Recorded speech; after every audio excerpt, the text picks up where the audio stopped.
How you been? Good. How have you been? Still plugging away, man. So it's a different question, eh? Like nowadays, it's like, how you doing? Good. How you really doing? Right. Totally different answer. Like it'll be a totally different answer. You're like, well, if you're really asking, I know. I'm terrified every day. I wake up with night sweats. I don't know if I'm coming or going. And it's like, but thanks for asking though. Yeah. Oh my God. Are you, you're teaching a lot, right? Yeah. I'm doing, online. I've obviously, like everyone else, I've tried to find online options to things. It's really changed the way I teach. Normally when people would work, well, you've worked with me, but you come to my little modest, tiny gopher hole of a basement studio that I have. And I set people up on another easel typically and get them working. And then I work on mine. And the two benefits of that, I think, is that they sort of get an ongoing demo each time. But it also distracts me because I tend to be a bit of a helicopter parent when I'm teaching. So I preemptively strike mistakes if I'm not, I find it difficult to restrain myself unless I'm distracting myself. Yeah, I've never seen that before because I've only ever watched you. Like you've demoed, but you've never actually watched me paint. That's right. I'm so slow though. You'd hate it. Well, good art takes time, right? Yeah. And bad art too, Doug. Yeah. Although I think bad art can come a lot quicker than the good art. Yeah. You can just kind of vomit it on there and it's fine. You're good to go. Yeah, bad art's easy to make, right? Yeah, I make it a lot. Yeah, me too. I only ever show the good ones. I get like a bed filled with garbage. Yeah, I got a whole basement full of Frisbees. Yeah. In fact, actually, that's one of my money-saving COVID initiatives that I've assigned myself in the last little while. Is I've gone back through all the stacks of Frisbees, and I know a lot of my friends and colleagues, and like artists worldwide, I guess, do these burning ceremonies where they burn stuff they don't like and it sort of cleans them of their bad experience or whatever. I just find that so intensely wasteful. So I'm in the process of reclaiming about 30 canvases right now. So when you say reclaim, we should just record this. We'll just keep going. Do you want yeah. I don't know. Yeah. I mean, you're talking about interesting stuff. Okay. Yeah. Right. Did you hit record or should we repeat it all? Well, we can just start now. Like we don't have to have like some crazy introduction or anything like that. Yeah. Take a sip of your drink. You can get ready. It's not alcoholic though yet. Oh, okay. Yeah. My Moscow Mule will come after the interview. Okay. This is just a nice Jamaican ginger beer for those that are wondering. Okay. Yeah. It looks a little cloudy. I wasn't sure what was going on. It's so peppery and strong. It makes me sneeze sometimes. So that'll be the comedy relief in this thing if I start sneezing. I love ginger beer. We used to have ginger beer because I was born in England, right? So when we came over, like I used to like seek out like ginger beer, and because ginger beer is like nothing like ginger ale. Ginger ale is like the most watered down ginger drink that you can possibly have, right? Yeah. This stuff will actually burn you. Like if you don't warn people before they sip, because sometimes we breathe in when we sip, and if you breathe any of that in, right, good night, you're gonna sneeze like 4 times in a row.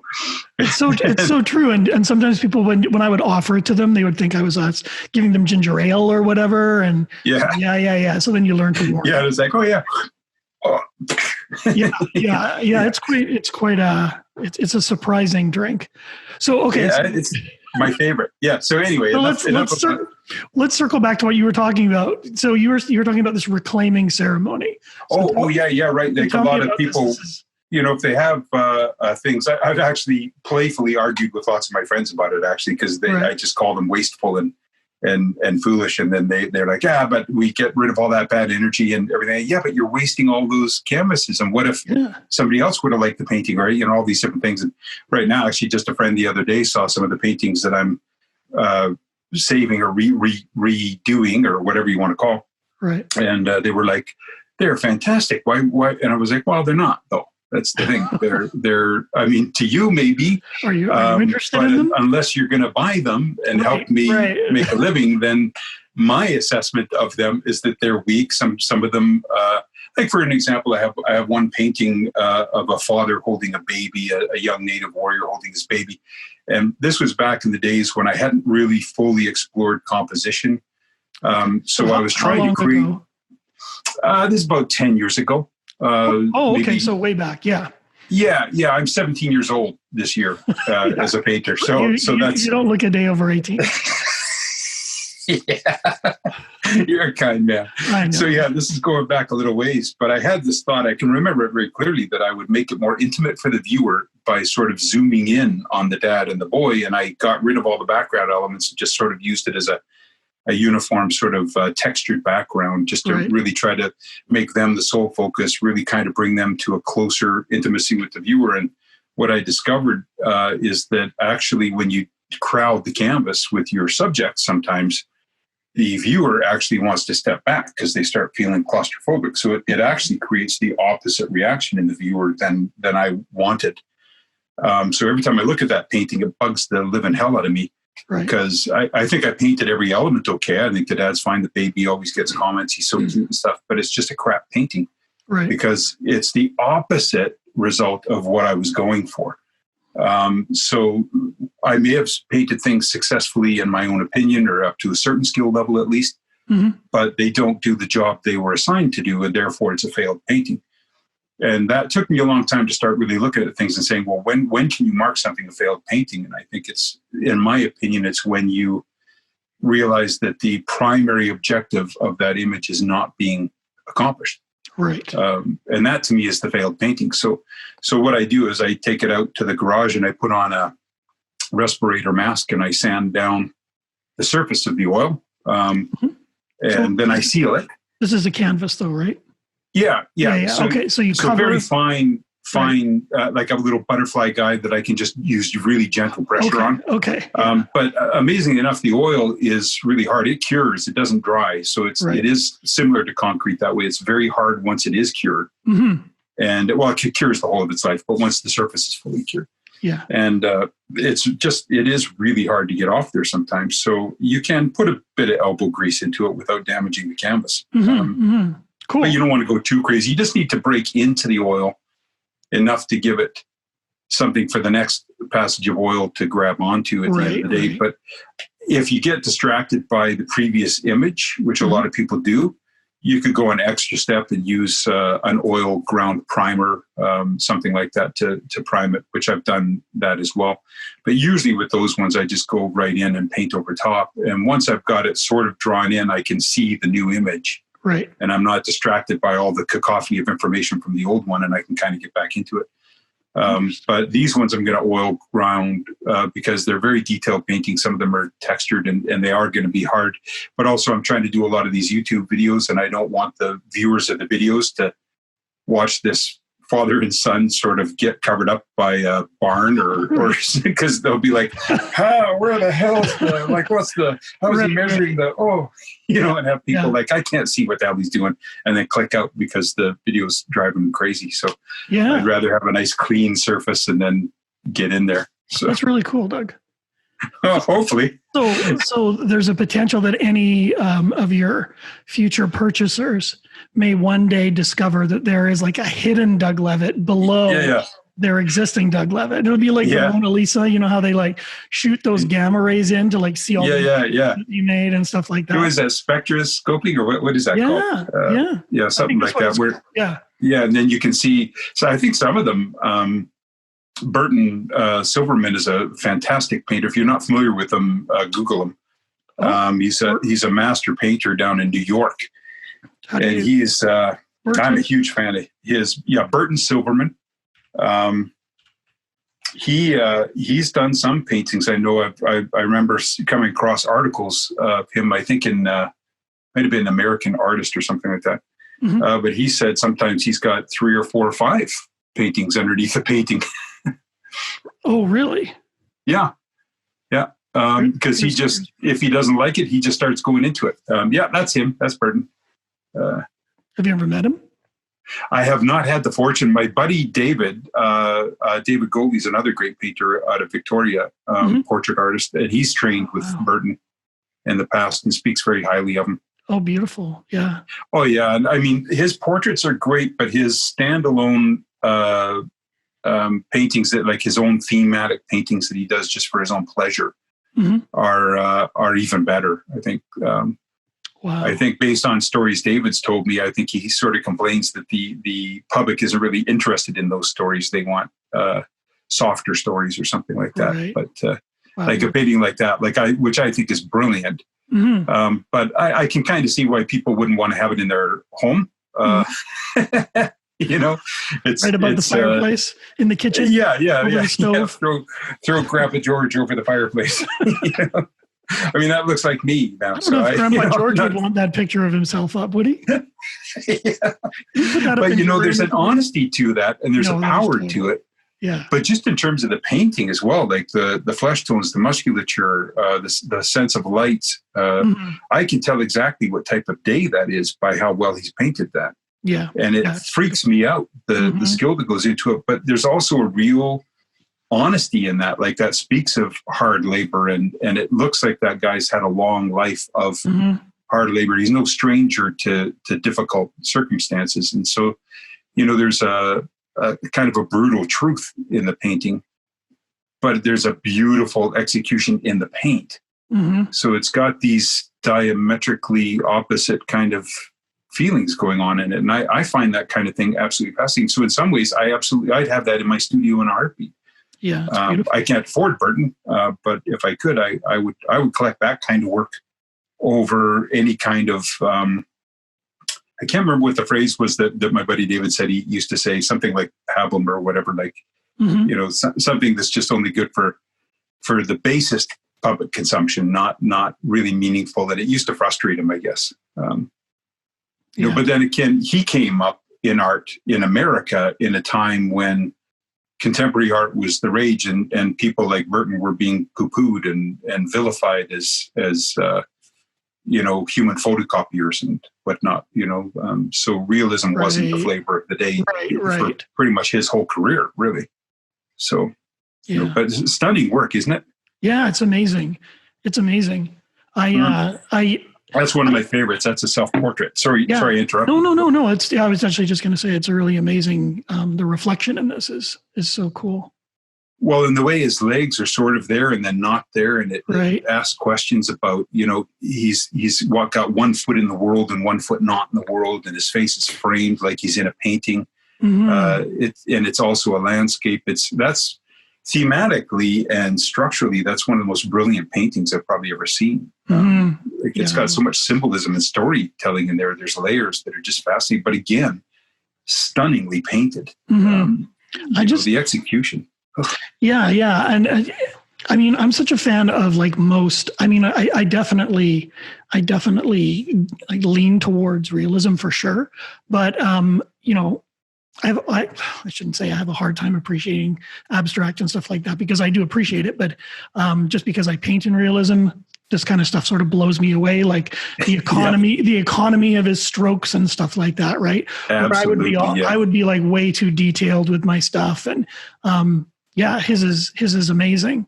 I think it's important for other artists to consume like as much art as they can, especially when they're trying to sort of, if they're new. I mean, Doug, you teach so much, and you have taught for so long. Actually, this is maybe a good question for you. Is so like a lot of the time someone will approach me and they'll say, I'm a new artist, I'm looking to get into a gallery or whatever.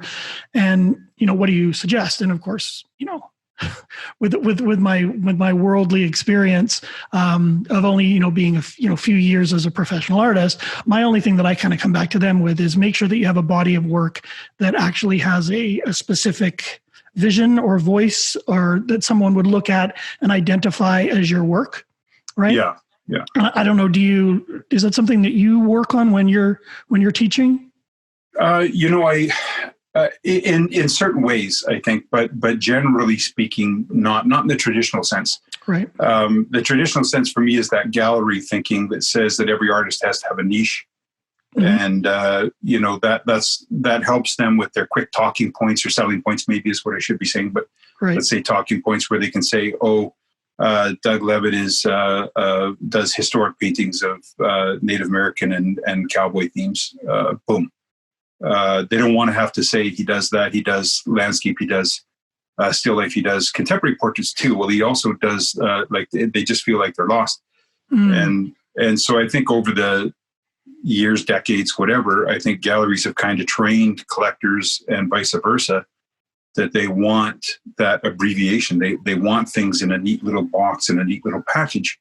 And I actually don't subscribe to that. I found that earlier in my career, like I jokingly say I'm 17, but it's true. In art years, I'm 17 years old this year. Right. So I'm relatively young. So I'm speaking above my pay grade probably. But at the end of the day, my experience has told me that I didn't start growing as an artist until I diversified my subjects. Interesting. Massively. I mean, when I first started painting, I came out of a childhood where all I did was draw, and then I didn't do any of it for almost 20 years. But I drew all of my childhood, all of my teen years, my early 20s, and then just life and work and the schedule got in the way, and I just didn't get to it. But I'd never painted. But all my drawings were comic characters and, portraits of movie stars or things like that. Sort of, I guess today they would call it fan art. Right. And so when I got into painting, I loved painting faces. I was okay painting the figures. When I started getting into the indigenous themes and the cowboys, then I kind of grudgingly painted the costume or the clothing, the articles, because there's so much detail in it. It was like, because I wanted to be like Burton. I wanted to be like an impressionist realist. And I was finding that I was becoming a more of a photorealist because I was trying to respect all of the details so much, and it was painstaking. And I didn't know anything about painting. I was learning on the job. I didn't have a teacher, never went to a workshop. So it was all vicious trial and error. Right. And a lot of pain and a tremendous amount of miles on the brush, which I think every artist needs, but there's good miles and bad miles. And I think my engine blew a couple of years before I realized I was on the bad miles. Right. So I kind of got to a place anyway where I kind of was doing horses and throwing them in scenes and backgrounds. And I was very grudging of anything other than the face and the figure, because that pulled me out of what I loved as a young artist doing Batman and Spider-Man and the like. But as I painted, I started really kind of enjoying just the action of putting paint on itself. And I remember one day I was doing a painting, a very 3 foot by 4 foot piece, which was a common size for me when I first started out. I didn't start painting smaller until about year 8 or 9. Okay. And I had maybe 3 or 4 scouts coming down a hill, and it was sort of revisiting the Kananaskis Hill, the Kananaskis Lodge area before the golf course and everything had arrived. So I was restoring it to a pristine state. And I had, I don't know, 3,000 trees to paint or something like that. And I was just losing my mind. Because I hated it. I hated doing anything other than that. I was starting to enjoy the horses by then, but I was still mostly just people and okay, I'll do horses, but I hate all this other crap. It's just so laborious. It feels like a job. I don't like it, but I hadn't found my way into it. Right. So that's actually when I started painting a little bit smaller because I thought, I read in a magazine, this guy painted En Plein Air or outdoor painting, and I hadn't heard that term. So this is probably, 2007-ish maybe. So I went out and started painting. I was living in Victoria at the time. And I started painting En Plein Air, and I didn't have a kit or anything. So I was leaning them against trees, like putting them in nooks of branches and just standing there and painting and just kind of getting done what I could get done. But I was following that niche thinking, which gets me back to that point. And so when I got home, I'd scrape those canvases clean. And then do like an indigenous portrait or a cowboy likeness, whatever I was doing. Right. And because that's what I was kind of getting known for. And so I was just getting rid of all these little paintings that probably would have been fine. That even if they weren't skillfully sellable at that stage, because I was just learning, they would have been valuable to me looking back on them. I think they would have been great teaching aids. So they did help me make a living because I would sell those portraits and stuff. And so I guess it's a wash in that regard. But when I started painting them, though, the other side of me started awakening. I hope that makes sense. Like I was really following this niche And I was approaching galleries, and they were saying, well, keep practicing, you're not quite ready. Or some would say, yeah, come on in, or whatever. So I, at one point, before the crash in 2009, I had 7 US galleries. And then in 3 months, 5 of them were shut. Wow. And then one of them became a contemporary art gallery. So they let all of us realists go. And that was the real estate crash. So it. Yeah. Just that vicious 2009 crash where everything just kind of got dumped. And of course, America got hit way harder than we did in Canada. Mm-hmm. But Canada froze its spending because we were scared. I think so. Everybody was like, holy crap. And then, I guess we're okay. You know what? Let's not spend anything for a little while because let's wait for the other shoe. Typically Canadian, I guess. Mm-hmm. So even though we actually kind of came through it quite well, we acted like we were hit hard by it. And some people did get hit hard, but most didn't. So anyway, like America's market for me that I had been building just dropped right out. And so I was focusing back on the Canadian market almost exclusively. And some of the issues with that really started becoming a struggle within me, like this dichotomy between having to paint something because you feel like you're being told to, but your artistic yearning, that desire to improve and grow and stretch muscles you haven't stretched yet, was screaming at me because of the plein air painting, because I had done a couple small little building scenes even, which I never thought I would do. And I'd done some park scenes and different things that were very different than what I was doing. I even knocked out a little, I think it was a Porsche or something. I can't remember. I just remember it was a red car. I can't remember clearly what the hell it was. Right. But I remember thinking to myself, see, this is why you need to do this, Doug, because the reflective surface of that car is forcing you to learn how to put paint on in a way that a Mustang horse and a buckskin cowboy or indigenous warrior isn't going to teach you. So do you think, Doug, that's a really good point. And that makes me think of like some of the more recent paintings I've done where I wasn't able to get an effect that I wanted to get.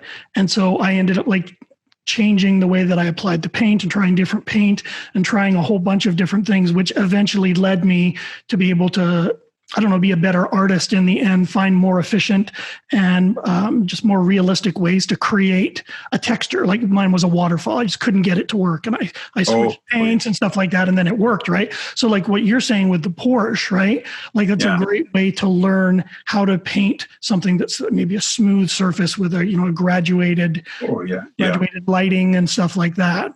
But would you say that's more for like an artist's development? Or would that be something like if you were trying to get into a show and you had like, the barn, 3 native pictures and a Porsche, would you do? Yeah, that's the problem is that the world expects you to be thematic. They do want you to be a one-hit wonder, essentially. Right. And that the issue with that is that it limits the artist. And there's a part of me that thinks that if you, and I'm only partway in this journey, by the way, I'll let you know in 6 months or a year how this is going. Right. But I have been marketing other things over the last 4 or 5 years, and they sell, but they don't sell as much as my Western stuff will sell because I have an established audience for that work. I try to present the alternative work, people might say, in a way that's not threatening my existing collectors. So they're not feeling like I'm betraying them or leaving my roots behind or anything like that. I'm just very open about exactly what we're talking about. I just explain to my collectors, I explain to my friends, anybody like that. I start explaining to them, this is my goal is I want to be the best artist I can be. That means I have to really push and challenge myself in every way that I can think of. And so that's where these pieces come from. And I do like themes. I do like series of things. I've been doing I think it was about 4 years ago, maybe 5 years ago, I introduced a Painting Alberta series. And I've been specializing mostly on the old buildings that we'll find in the fields and the ranches and the farms throughout Alberta, because that kind of stuff fascinates me. There's an inherent poetry in those buildings. They look like living sculptures to me that are quite beautiful. And so I think about things like that and go, well, I want to be able to paint that as well. I mean, I love my Western themes. You have that painting, that one's been commissioned, consigned to the Russell auction in September. Oh, nice. Yeah, I saw this at your house. Yeah, and I love this piece. I love painting those stories. I think that, if a lot of my career, I've always been very sensitive to the Indigenous struggles, and therefore very sensitive to whether or not I should be painting their history. So it's kind of a year-by thing for me to check in with my friends and my models and ask them, is this still something that has merit? Is this still of some value to you? Right. And I should probably, in terms of addressing that, I should probably just say right on the outset that I'm not painting these paintings for the Indigenous people. They don't need me. They're fine. Right. They're doing great. They were brought to the brink of extinction culturally and almost physically, but they are bringing themselves back. They are back, and they are helping themselves, and they're full of incredible initiatives. They're incredibly creative people. They don't need me. Right. My elder, I call him my elder. It was Chief David Bald Eagle down in South Dakota. He made, when I asked him one year, I said, because there's always a controversy. I should probably, for maybe those listening to this don't realize, there's an ongoing thing for about the last 15, 20 years about all these white guys, I put in quotes, painting Native culture. Yeah, and how annoying that is to the Indigenous people. Right. Yeah, I can see that. It's a big market too. Like in the U.S., a lot of artists that want to sell more popularity turn their attention to Indigenous paintings, but they don't have maybe the love for the culture. They don't have the knowledge, and they don't have therefore the respect. And so the paintings seem somehow superficial, and that causes the offense. And others have the true hearts and are really trying to do something special, but they sort of get lumped in with the ones that are just capitalizing on a popular theme. Right. And so that's where my sensitivity comes from. I've always been careful with my models and my friends that I not be perceived that way, because that isn't my heart. And it was my elder. He used to say, "Just call me Grandpa." And I'd only see him once a year at this great event called the Artist Ride, but I'd spend at least a couple hours with him each time I saw him. And we would do a smudge ceremony, and I'd give him tobacco and he would give me knowledge. And one of the times I asked him, I said, like, I do struggle with this. I wonder, because of all the bad feeling in the community, if I should be doing this or if I'm just causing more offense. And what do you think, Grandpa? And he just said, well, I think that you can, and I don't like saying this story, to tell you the truth, because it brings a lot of sadness to me. But he said, I'm going to say that you can say stories to your people that we can't say to your people. So you have an ability to address the cultural amnesia of our almost extinction level events that were done to us, to your own people who mostly don't want to think about it. Right. And I saw the truth of that not about 3 or 4 years after that. I was at a show where there was a young painter, a young Blackfoot painter. That I won't say his name, but he knows who he is. If he sees this, say, "How you doing, brother?" And he was only a few booths down from me at the show, and he painted the same thing, same kind of themes that I did. And we actually had a lot of the same models. But a lot of people that were visiting my booth wouldn't even go into his booth. Oh, wow. And that just killed me. It just really, it kind of chokes me up even just talking about it, to tell you the truth. And I saw the truth of Grandpa's words. I thought, okay, that's my place. They actually nicknamed me the inverted apple. He had a Lakota name for it, but I can't pronounce it. But he also said that I was a bridge builder. And he said, if you're willing to take on that responsibility, it means that you are going to be criticized by people who think you're just capitalizing on our culture. It also means that you're going to be prejudiced against from your own people who think that you're just an Indian lover, he would say. Right. And he said, but if you're prepared to take that on, then you have power and you have some sincerity and you have some truth, and you go. So I don't know if that makes sense. Yeah, it does. Does most of your work, like, are you trying to tell a story? I mean, I definitely, my work is, I'm definitely not really telling a story. Whereas when I look at a lot of your stuff, I've stopped sharing it right now. I'll pull it back up. But there's definitely a lot of potential for storytelling in your work, whereas my work is a little bit more simple, more photographic. Yeah, I don't know. I think that the expressions that you capture and the moments that you capture in those expressions are absolutely telling a story. I guess I think that to some degree you have to try hard in paint not to tell a story to some degree, but it's how efficiently you're telling the story. Like that example I said earlier with the father holding the baby, I told the wrong story just because of how I composed it. Right. You know, if I want to affect my viewer, for example, I can say I have a young Indigenous Blackfoot scout, maybe that's just healthy in the prime of his life. He's a young warrior. He's out. He's strong. Everything's good in his life. Actually, if you go through to the one where it's just a portrait of a guy with a pure white background. This one. That's the one I could show you. It's actually another one, but this is kind of another example, actually. But do you want me to? But the other one is full color.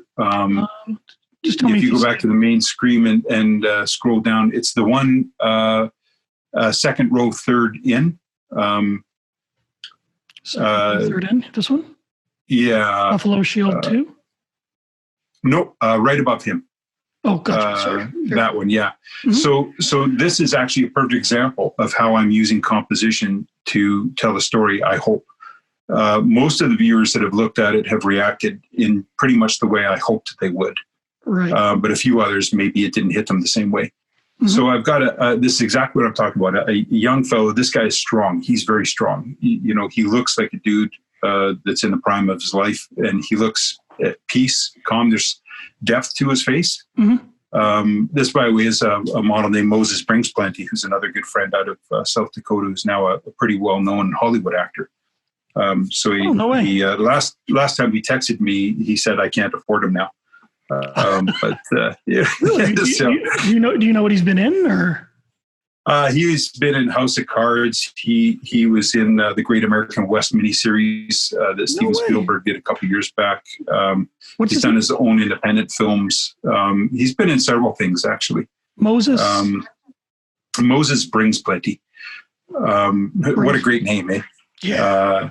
So anyway, Moses is here. He's strong. He's got a shield, which is a source of protection. So that's the symbol that I'm using for that. The buffalo is the symbol, the hand-drawn symbol on his shield, which is the sign of life. We've got the little half moon, which is the black circle on the edge of the shield, and then the sun in the center of the shield. So the center of the shield for him is the strongest location and the strongest source of power.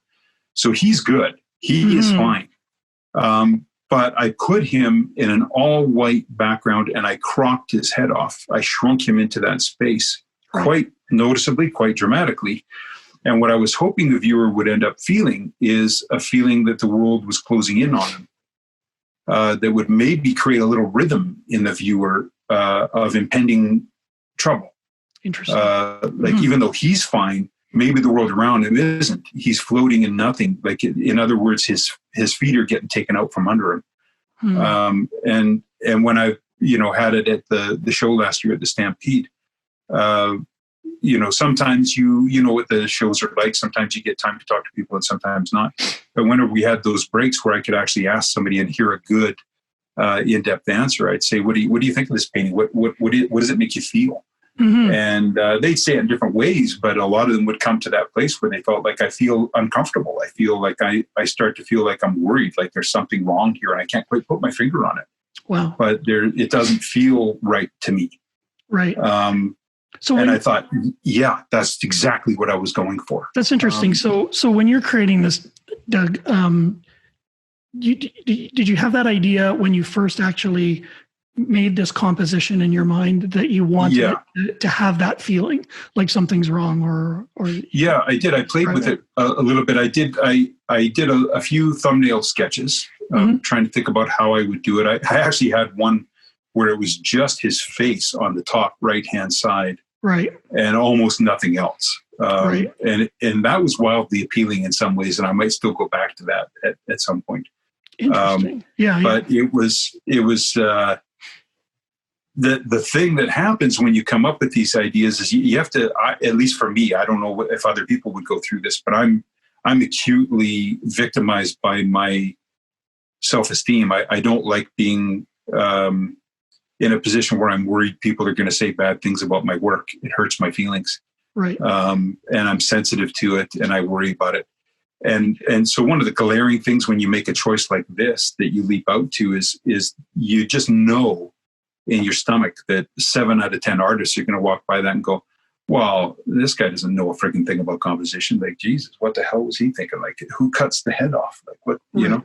And I've heard things like that for years at my shows, because sometimes people don't know you're the artist. If I'm not actually painting at my easel, they don't know I'm the artist. That's I the could worst. just be a guy looking. Sorry, what's that? No, it's the worst one. Like when you walk into your booth and there's people in there, but they don't know you're the artist, and you're like, please God, don't be like trashing this work. Yeah, right. Please, right, because everyone's so nice when you're there. I'm the artist. Oh, your work's amazing. Yeah. Right, and you leave. They're like, blah. Yeah. And then as soon as they leave, they're like, oh, I'll go back. Yeah, exactly. What were they? Exactly. Oh, what did they really think? You know? Yeah. In fact, at the Great Falls show, they set up the art booths in the hotel rooms in this hotel, and I had to have side supports so my walls didn't cave in. Right. So it kind of created little wings, and I had my desk in the back of the room, so people didn't even know I was in the room. But it's just a small hotel room, so you could hear everything that was being said. Yeah. And then when they'd come around the final panel, I'd kind of do a little fake jump, like, oh, they startled me. I didn't know you were there. Because I didn't want to embarrass them. I always felt so awkward. It was like, why did I put my desk in the back of the room? Right. This was the stupidest thing. But on another level, in terms of gathering unsolicited and unedited information, it was a great choice, because I heard all kinds of things about. I guess if you can take it and you can just be a fly on the wall and nobody knows you're the artist, that's probably the best feedback you can get. But like that kind of leads me to like, okay, so actually here, let me pull this up. I was just going to show you this actually. So here's Moses. Oh yeah, Brings Plenty. There he is. Yeah, that's so cool. So this is an older article, but I was just scrolling through and having a look. Also part of a great native band called Brûlé. Really? He's a drummer. Very cool. Yeah, it's fascinating. Very, very, very interesting. He's a very engaging guy. He's I really miss him. Actually, I haven't seen him in person for about 9 years now. He's living, you said he's living in the U.S. Yeah, and he's a great guy. But good friendships. You like to tease each other and stuff. And I always used to say, you're too good looking for your own good. You could maybe have an industrial accident or something, calm some of that down a little bit. Yeah. His hair is like amazing. Amazing. Yeah. Every time he'd come anywhere near, I originally met him. I've done a few other photo shoots with him over time, just whenever we could make it happen. But it was the Artist Ride, that same event where I met Grandpa, Chief David Bald Eagle, who's since passed. I can't remember what year it was, but I remember I hadn't met him. I didn't know him. But all of a sudden, there's a bunch of ladies over by the costume tents, and I heard this big trilling kind of like gaggle of giggles. And I was like, what's going on? I was like, Moses is coming. Oh my God. Yeah. And then in comes this like godlike figure with hair down to his ass, and he's just like, and I was like, oh, that's Moses. Okay. Yeah. Well, I hope I get to work with him. And as it turned out, he was just going to sleep in his truck. So I put him up in my hotel room because I had a second bed. And so we just hung out for 4 straight days and just became good buddies. And one of the cool things that art has brought me is really fun relationships, really interesting, intersecting roads with people that you really wouldn't meet any other way. And we've done ceremony together, did pipe ceremony and some smudges, and he taught me a lot about and that's very meaningful to me. Like, it's when you're embraced that way by people because of what you're choosing to do or a venture that you do, it's really touching. It's very heartwarming. Right. Brings a lot of meaning to what you're trying to do. And again, that brings me back to that storytelling issue, because if you're Right. If you want to do a good job of it, you want to get better at it all the time. I think because of my past, I used to work as an actor and a director in theater years ago. And so I think I come at painting a little bit with a director's mind. I wanted to ask you a little bit about that. So when we were talking a little bit about this painting of Moses here, and you were saying that, the idea is that it's supposed to feel a little constrained, like something's off, and that people would sort of step back from the work, right? And I know you and I have kind of, well, we certainly haven't argued about it, but we've had debates, and I know that you and other artists have had stronger debates over the idea of, painting commercially, for a sale, versus, painting, from your heart and to tell a story and hoping that then that art speaks to someone and not painting it so they buy it. And I mean, you and I are probably in different camps as far as that go. I would argue that I'm probably more commercial. I mean, I love the stuff that I do. Like I don't paint it. Sell it. I love it. But, you definitely are really trying to tell a story. So my question for you is, like, when you're painting this, if you have this feeling that people aren't necessarily, it's going to create that emotion in them, like that obviously doesn't bother you. You're not thinking, will this sell, right? You're creating it because you want to tell a story. Yeah, it bothers my bank account, I'm sure. Right.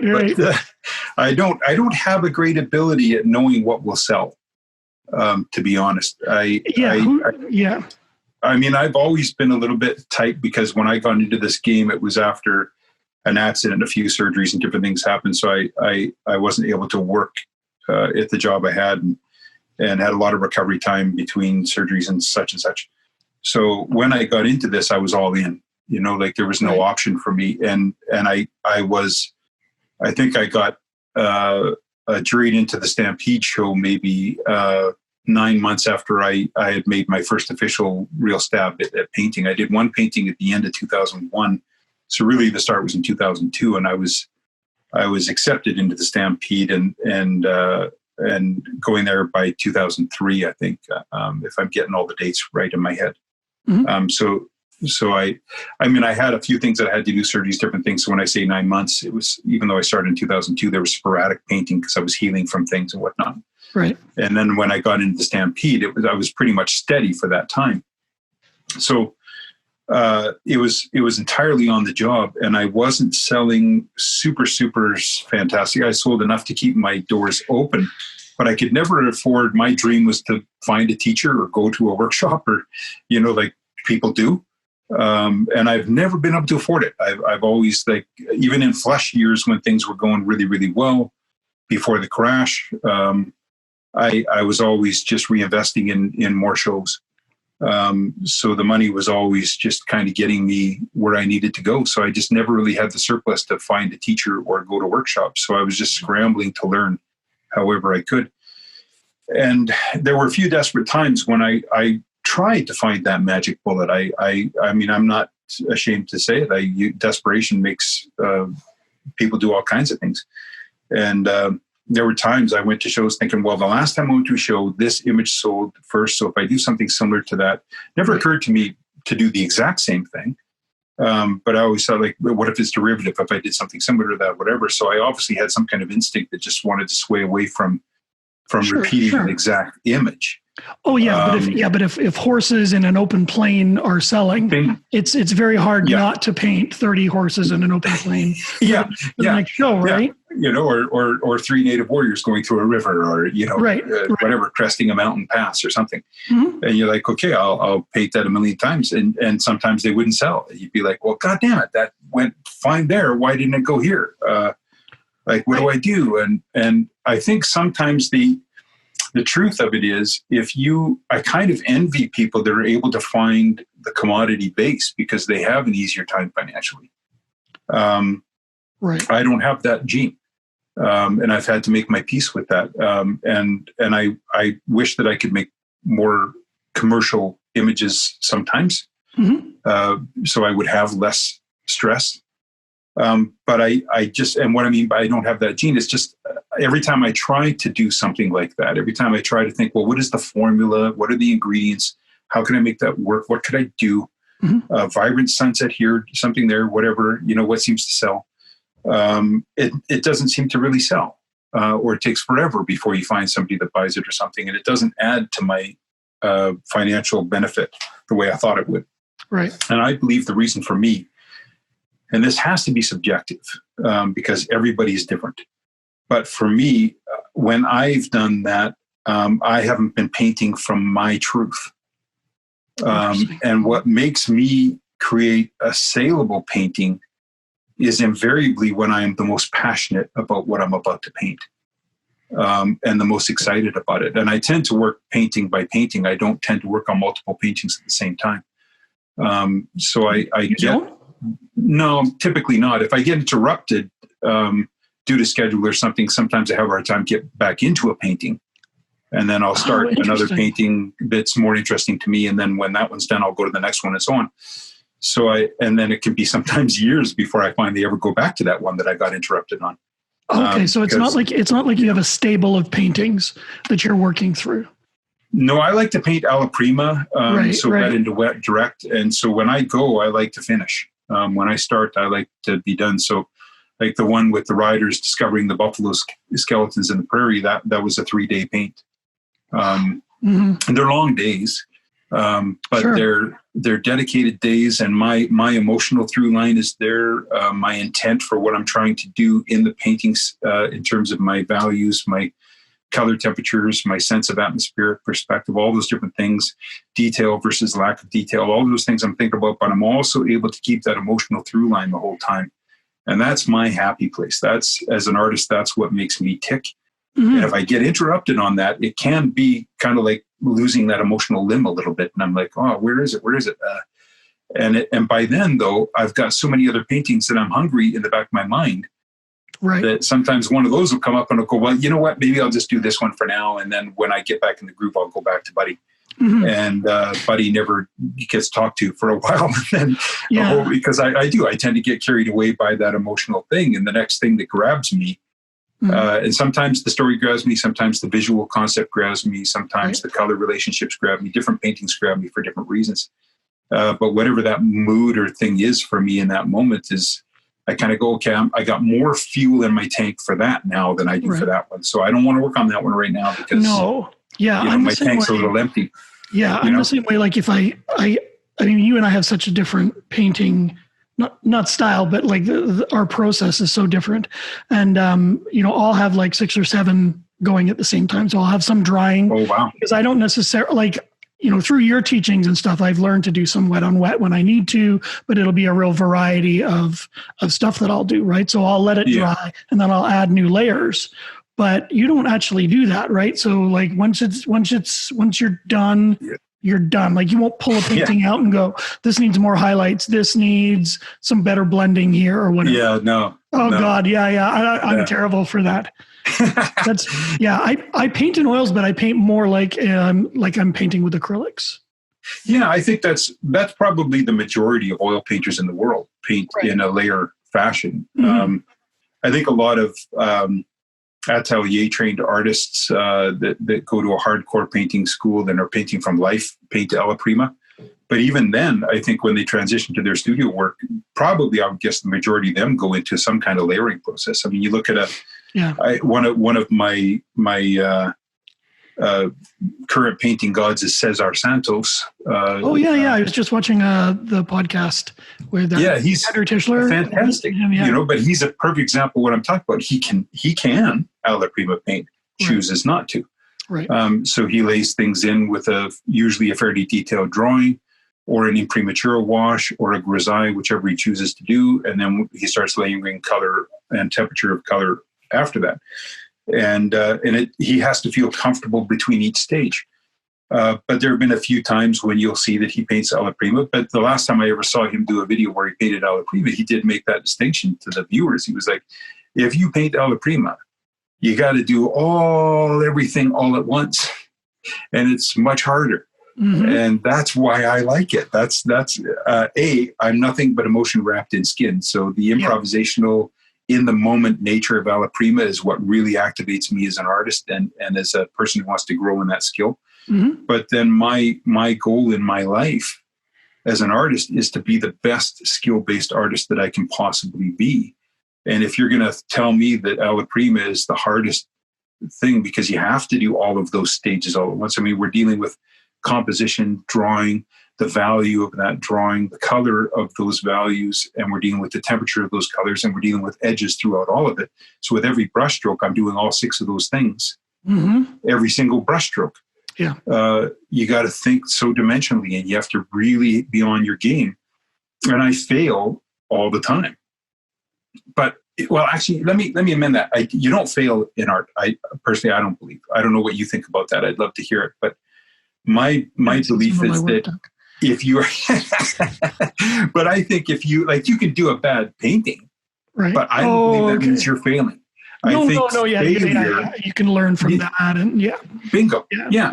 For sure. If you are putting pencil to paper, you're putting brush to canvas, you're putting tools to clay, whatever it is.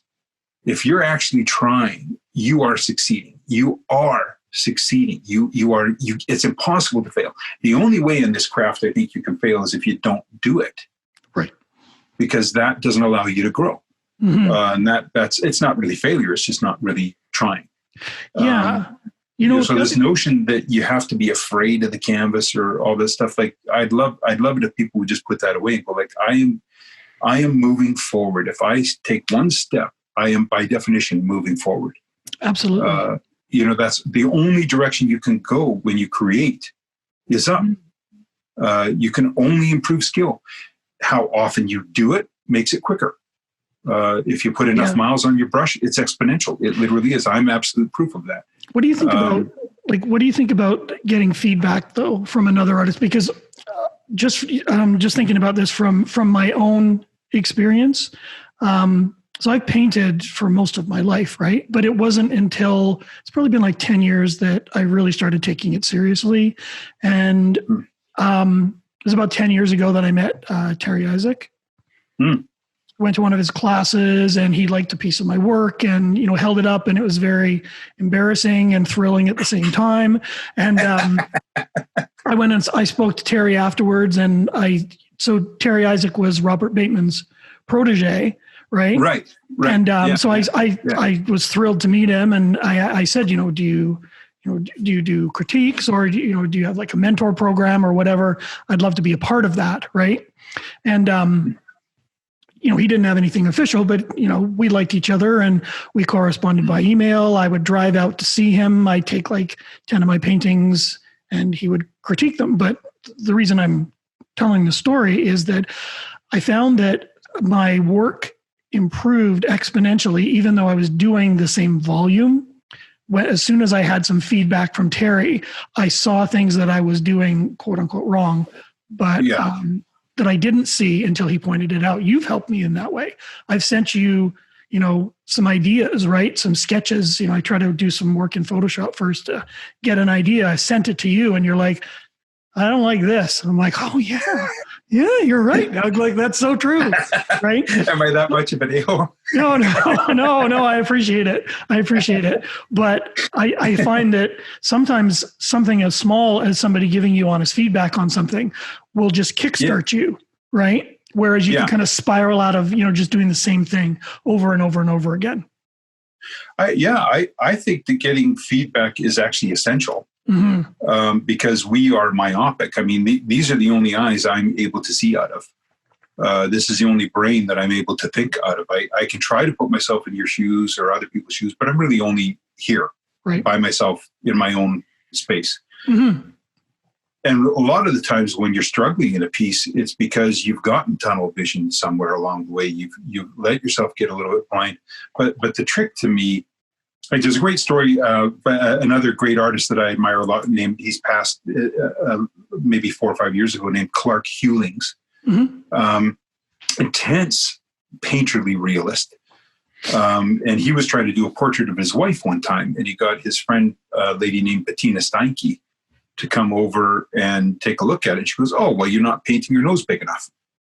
You're trying to, make her look different than she is. You're trying to cure her errors, if you will, and she's always on about she doesn't like her big nose or something like this. Right. And he was like, oh my God, that is it. And then because Bettina told me this, I went ahead and fixed it, and bang, there was my wife, and I captured her in paint. And he said, but I could have done that. What's his name again, Doug? Clark. Yep. So Clark is in Clark Kent. Yep. Hulings, Hulings. Okay. You're going to love him. You're going to love him. I got to tell you, I don't mean to interrupt your story, but there are times when I pull up artists like Clark, who I just see out of the corner of my eye before I put it on screen. I love seeing other people's art, but there are times when it just becomes like the dark night of the soul for me. Like, I found, do you know who Tim Cox is? Yes. Yeah. Jesus, Doug. Like, yeah. I honestly, I went to bed almost in tears last night looking at Tim Cox's work. I kid you not. It was just like, oh my God, like, how is this even possible? I know. Yeah. Right? Yeah. So, I have these moments where I'm like, yeah, I sold a painting. That's Richard for me. Oh, yeah. Really? Yeah, he's my absolute hero. He's probably my favorite painter, bar none, both because of what he does in paint, but also his incredibly generous teaching spirit, that intense desire to pass on knowledge freely is so admirable. Wow. But yeah, I sometimes when I look at some of his pieces, I'm just kind of like, oh my God, how could you even do that? And here's Clark. Yeah, look at this. Yeah. Jesus. I mean, yeah, there you go. And when you see, I've had the privilege of seeing about 4 or 5 of his pieces in work. person. Yeah. And they're mind-stoppingly painterly. Yeah. Like some of those rocks right in there, like even the wall behind him will have like a 1/4-inch thick goop of palette knife on there. Wow. It's so thick the paint will actually drip over and create little tendrils. Mm-hmm. And it's like, oh my God, how can you be that painterly and create such a realistic image? That one I saw in person. Look at the, you go back, I'll go find it. Just the tracks there were just like ridiculous. Well, look at the cement there. Look at the pavement. Like, there he is. Like, give me a break already. So you said that he passed on? Yeah. I think about 5 years ago. Okay. He was one of my favorite. Yeah, look at that. That's just insane. And when you look at that up close, that's another one where I can't remember what museum I saw it, but it's like some of those tracks in the snow literally are probably 1/2-inch thick palette knife strokes. Wow. So there's actually some depth to them. Oh my God. There's so much texture in those things, and just really wonderfully gushy paint strokes, and other areas where it's really soft and really blended and really managed. And he just really spoke paint. Incredible. But like one of the most intense realists that I've ever seen. And yet when you see it in person, you're like, holy crap, that's clearly paint. Right. And it taught me, like, we talked about this before, one of my early goals that remains true for me is that the first thing I want people to see in my work is paint. It's a painting. I want them to see the paint. Right. And that's so. When I discovered Clark, it just reinforced that goal in my head about 1,000-fold. Yeah. I was like, oh my God, if you can do that kind of realism and still make it so evidently painted, like, that's just staggering to me. I love that. But I really do love oil paint. I love the tactile. I love watercolor a lot, but the tactile, thick-eared nature of oil paint is very exciting to me. That's so interesting. Like, I appreciate that, I think, more than wanting to replicate it. Like the idea that, there is this texture and it actually creates that visual, and you can get in, and as you move in, sort of thing, the work turns into paint, right? And then as you back again, it turns into, this stunning image like we're looking at here. I don't necessarily want to create that. Like, you and I obviously have very different, like, intent. Right. But, the idea behind this, it blows my mind. I'll show you what I was looking at last night. This is just like This podcast is like you and I geeking out over other artists. But yeah, artists. Our stuff's really good. Oh, look at all this stuff. This stuff's way better than mine. So this is Tim Cox. Who I had never heard of, Doug. Oh, really? Jeez, oh, wow. I know. Honestly, I feel like an absolute idiot. But his stuff. There's very little paint. At least from what I can see. I haven't seen any of this stuff live. I've seen a couple live over the years, but I don't quite remember the texture. So I don't think there's a ton of thick paint on it. I think you're probably right. Yeah. Yeah. But this kind of stuff just blows me away. Yeah. The quality of light, the handling of the temperatures in those values, all those things are very exciting. Yeah. So why do you pay? Have you established for your audience or your viewers why you paint the way you do? Like when you say there's a difference between us, suddenly I'm the interviewer now. So tell me, Keith. Okay. we didn't plan. But why do you paint? Like, what are your goals? What is it that you're trying to do? Well, I mean, it's pretty simple. I just paint. I paint what I love. Like I paint what speaks to me. Right. Yeah. My background. Not only have I been painting all my life, but it's pretty obvious. I've been into photography for most of my life as well. And I really appreciate, not only do I love artists like painters, but photographers also. I've had a lot of dark nights of the soul over some amazing photographers, right? Mm-hmm. There's even behind me there's David Yarrow, who's a guy that is one of his books that I follow. He's a wildlife photographer, and it's just insane, some of the stuff that he does. And so that definitely influences me as well. Mm. And honestly, I always thought that I needed to paint like Bateman or Terry, or I or even like Tim Cox. I always thought I needed to paint this way, right? Like just find my own voice, but still do more of the same. Right. And honestly, I don't know exactly what event made me actually start painting exclusively in black and white or whatever. I probably just tried it out many years ago and it was successful. But the more I thought about it, if I'm just online on Google, just looking through pictures, paintings or photos or whatever, generally it's these high contrast, really black with incredible whites that just drag my eye instantly goes to them. Big storms. Yeah. Stuff like that. Big Ansel Adams fan.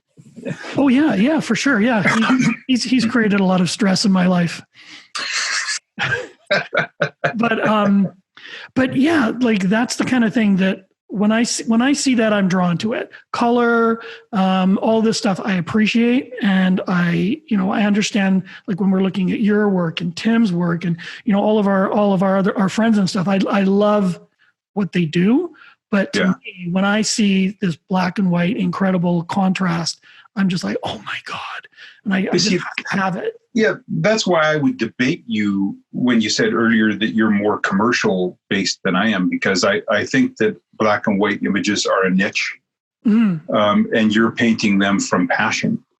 And there may be an immediate marketing press in them because of the drama or different things. You could maybe make an argument about that. Right. But I still think in the essence of you as an artist, you're painting out of your truth. This is the thing that excites you. I know when we did a few, hung out together a few times, when you said, "Hey, can you got some advice from me or whatever?" Mm-hmm. I immediately, because I'm built the way I am, challenged you with color, and you're just having none of it. You're like, "Yeah, I'll try it." I was polite. You're always unfailingly polite. Right. And then the knife goes in the third rib. Right. Turn around. But it was clear. I could just feel it coming off you in waves. It's like there was resistance, and I don't know if you recall, but I was like, well, you know what? Let's back off the color. Like I can feel that's not where you want to go. Right. So I mean, we've privately had this conversation, and so I kind of think that you're a little bit hard on yourself. Maybe if you're suggesting that your major motivation is a little bit based in commercial, because I think your DNA is a little bit more where I come from, where you just have to indulge your deeper passion, and hopefully you hit a marketing thread that helps you to make a living at it. I think I may be trying to find more of a balance than anything else. Like, so yeah, I'm not just painting puppies because everyone likes puppies, but like for instance, so I would never sacrifice what excites me as a painting, but I just finished this painting of a bear cub, and the angle of the bear cub was super low, very like David Yarrow behind me. All of his paintings or his photos are very low, and I like really low angle stuff because I feel like you have more of a connection with the animal when you're at eye level with them or lower. Yeah. And so I just finished a cub, and it was very popular. So the commercial side of me, now I'm thinking, well, I love this image, and, I'll probably do like a series of 3 cubs because they've been so popular. I'm not doing it because, I don't hate painting cubs, but I'm going to do it so I can earn some money. I love it. And the 2 images that I've been playing around with and I'm thinking about painting, I'm like super excited about. But that came from, one of the paintings I was working on being so popular. So there's definitely like a balance in there. Yeah, I think so. But even when you say that you have to, like, you are excited, I think that's a little bit of a preset for you as well, is that you can make it commercial as long as you're excited about it. Yeah. A little bit harder to do the reverse. And so I do have I have a bit of envy for people that can. Because their parameters are even more wide open. Like, I consider myself pretty wide open because I'll paint anything that I'm interested in. Yeah. Or anything that I think is going to give me a challenge. I just painted a cityscape the other day, and I can't show it to you because I had it down in the studio on the easel. It's still soaking wet. But it's going to be in one of my YouTube videos. I'll do a time lapse of it.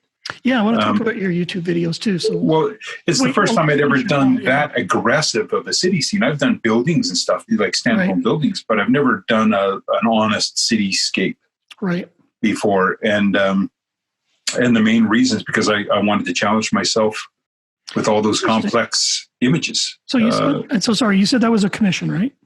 No. This one is just for me. Oh, it was it's just for me, just to grow. It's just about that growth thing. So, if I think there's a challenge there, I automatically want to start painting it. And I love it when students ask me, or sometimes students will hit me with attitude like, yeah, it's easy for you to say, you can paint anything. It's like, well, I haven't painted this before. I'm demoing this for you right now, but I've never painted this before. And I don't actually know how I'm going to paint it. I have to think about it differently. I have to enter it differently than I've entered other things because it's got different challenges. For sure. And I don't actually know how to do some of those challenges. The cityscape was a little bit paralyzing. I've done a lot of, you know this because you were with me one day, but I've been trying for over a month to record plein airs. I've gone out every week doing plein airs. And I'm having the phone cuts out with memory, or the signal shuts off. You've had the worst time. It's been brutal. And it's a great phone. It's a brand new phone. It's running fine in every other way. Something about being at home allows me to be able to do it better because I can plug it in. I've got a portable, even battery extender that I've got. I've done everything I can think of. Yeah, we went out to the grain elevator behind you there. You and me and Neil, who's going to be on the podcast. I don't know. Nice. Yeah. But we went out there, and man, you were trying to record that for your channel, and oh my god, because I am a from life painter I would prefer if I could paint everything from life, Keith. I would. When I discovered the plein air and I started painting from life, I fell in love with it so hard I started hating photographs. Because I started seeing just how different the camera sees than I do. And I started understanding that in terms of using it as reference material for an artist, photographs aren't really all that helpful because they distort everything to some degree. I've had people ask me about that. That's such an interesting topic, which we don't necessarily need to diverge off onto.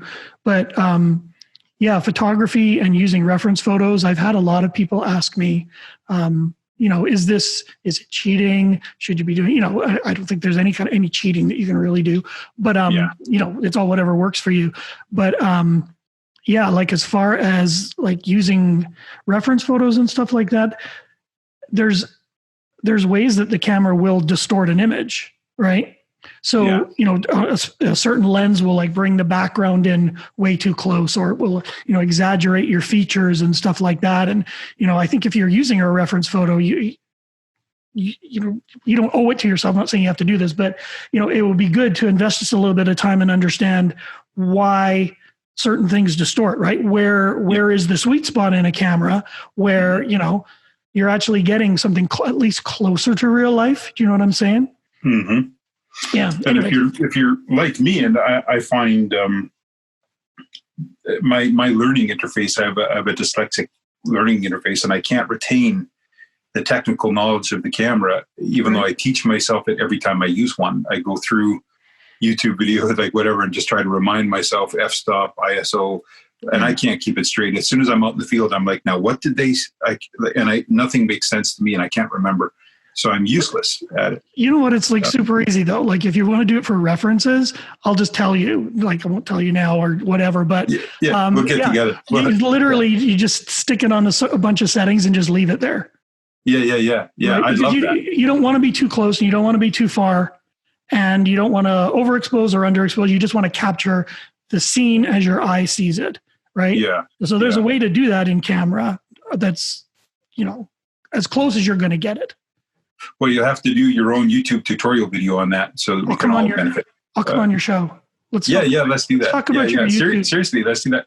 Because the other thing about the reference for me is for years, I didn't even try to take a good photo because I just knew because of my issues that I couldn't become a good cameraman. Right. So but you know what? Your issues are going to totally you can just use it to your advantage because like I said, you can literally set the camera at a certain setting, right? And then you don't want to be creative with your camera. Right? Like, you know what I mean though? Like you don't want, you don't want to play around with what it can do. You want lifelike. So you want to be at like 80 and you want like a high, high aperture because you want everything in focus, right? And just leave it like that and take advantage of your and then dealing with even then you're still going to deal with just the fact that you're taking something 3D and flattening it, so you have to adjust for that when you're actually painting it. You got all these little curvature issues, contrast issues, temperature issues. Everything's different, of course, and it gets more complicated because depending on the camera manufacturer, some of them shoot more green, some shoot more blue. Right. Some shoot more red. Color for sure. Right. Yeah. So you're kind of in the dog's house trying to figure all that stuff out. So as an artist, I've always encouraged people.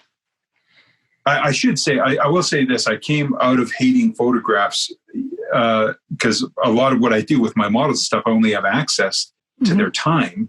Right. I mean, we're friends and we can talk anytime, but I only have access to their time as models for limited time. So I definitely use the camera as my tool to capture them. I could, do one study of Moses a day over 4 days and have 4 references, or I can get 2,000 references over 4 days. So for sure. So clearly, I'm going to go one way in terms of sheer volume and knowledge and everything else, and scenarios of scenes and so on. So it's an invaluable tool.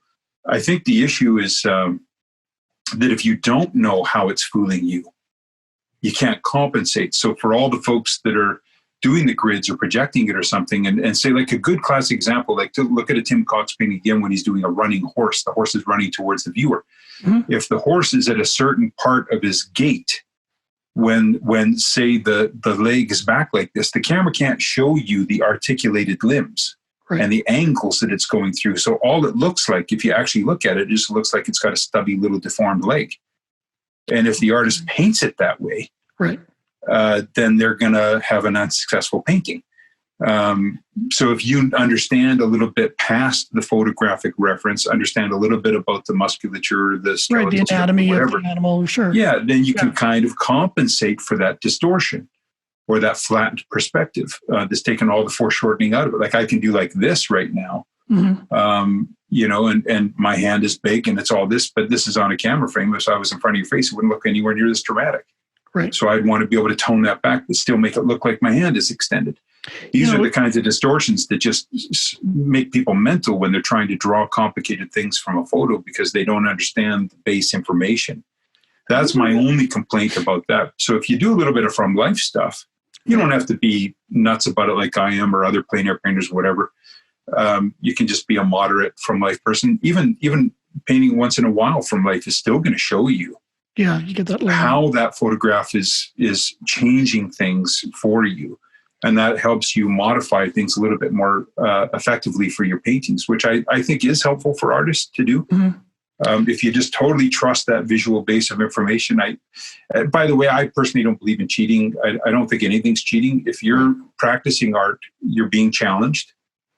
And if you're being challenged, you're growing. Mm-hmm. So whether you're working from life or from photos or from imagination, you're growing. Right. And if your goal is similar to mine and you just want to get as good as you can get, well, guess what? You're growing. Some people would argue that painting from life is going to round you out and make you a more on your feet painter. And I don't know that I would debate that, but I also don't think it's necessary step for you to create great art. I think people can create art just from photographs. I think people create great art just from imagination. So part of the problem in our world, Keith, I think, is there's just so much damn judgment out there. And I think people miss. Do you know how when you enter a home, you cross a welcome mat? Mm-hmm.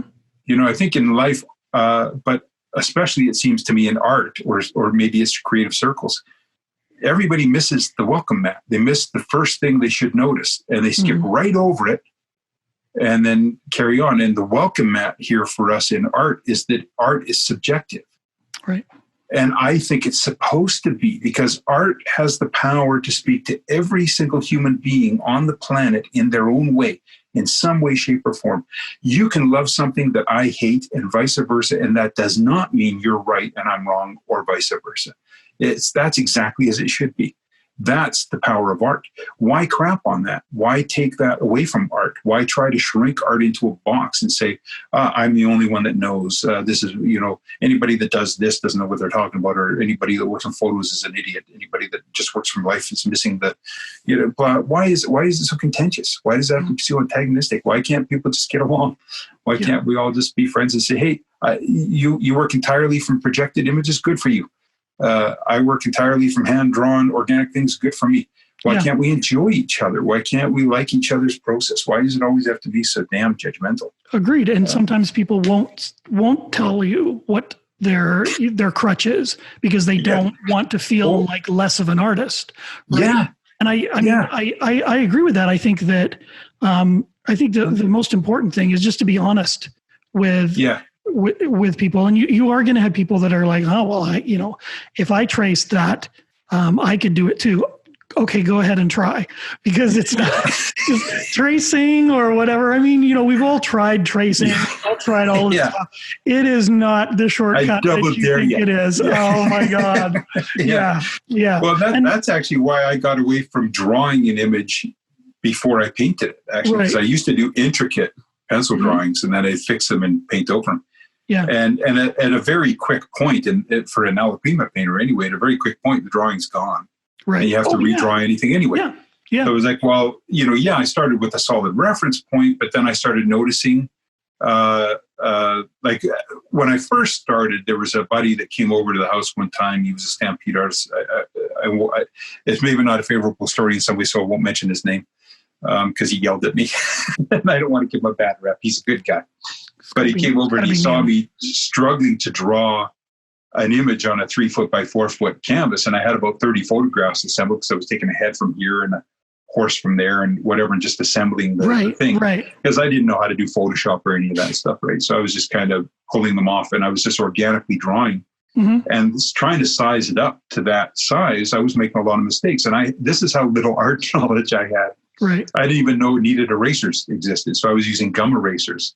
Okay. And if you ever tried to get erasing shavings off of gessoed canvas, good luck to you. It doesn't want to come off. It's like the worst kind of gluey lint that God ever invented. It's unbelievably annoying. So I'm trying to get all that crap off. Well, he comes over to the studio, he's looking, and he's like, what the hell are you doing? He used the F word. And I was like, what do you mean? He was like, what's going on here? What's all the crap? What's happening here? I was like, well, I'm just trying to get the thing drawn in. He was like, oh, Jesus, just get a projector, get that thing on there and get to paint it. You're in the Stampede in 3 months. You don't have time for this stuff. You got to get going. And I'm like, and I'm panicked. I'm like, wow, oh geez, you're right. I was like, and it'd been 2 days I've been trying to draw that in. Right. And I knew about a grid, but I didn't want to do it like the math of it in my head. I was like, I just want to draw it. Just let me draw it and I'll get there. And so I did. I got a projector. I started projecting, and I did that for about the first year. But I already came into art with a huge inferiority complex because I didn't believe I was an artist. I just drew when I was a kid.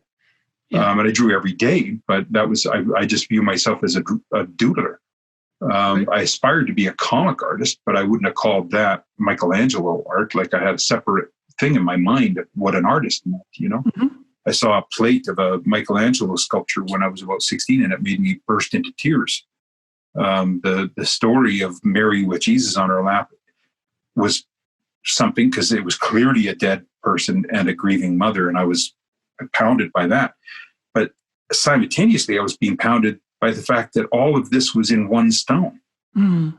And my mind couldn't take it in. Like his arm is dangling there lifelessly, and it looks lifeless. Mm-hmm. And yet I can see the formation of the subtle veining in his arm. And then right behind that is her cloth from her gown. And it's all one rock. It's like, it was making me mental. And I started crying. And to me, that's what an artist was. Right. And I was like, and I just wanted to do Spider-Man and Batman. That's not art, you know? And so I was just disrespecting myself. That's art. Oh, it is. Absolutely it is.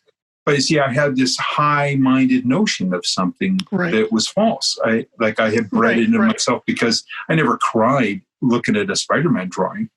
And so I just didn't have that same relationship, you know? Right, I got you. And something in my mind set me up to not even understand who I was. I mean, there's nothing, you know me, there's nothing in my DNA that is anything other than art. I can't even function in this world without art. So it's like, if I don't have that, I'm in trouble. Right. So how could you not even acknowledge who you are in the bones of you? That's a sad place to come from. So when I first got into painting, that's how I felt. I felt so far behind everyone. Mm. And I felt like that imposter syndrome, that's what people call it. Oh, yeah. Yeah. And I just suffered it hugely. I was just terrified from show to show, painting to painting, constantly worried, what are they going to think about this? How blah. And it was just very stressful. So when he came in and ripped me a new one over this whole thing, yeah. I would just imposter syndrome just went crazy. Yeah. That's so common though, Doug. I think that most people go through, I mean, I do all the time. Well, I do think that everybody does, but there's a real wrongness about it in a way. It's like it's one of those welcome mat analogy things again. I think we don't pay attention to our inner being enough to understand who we are.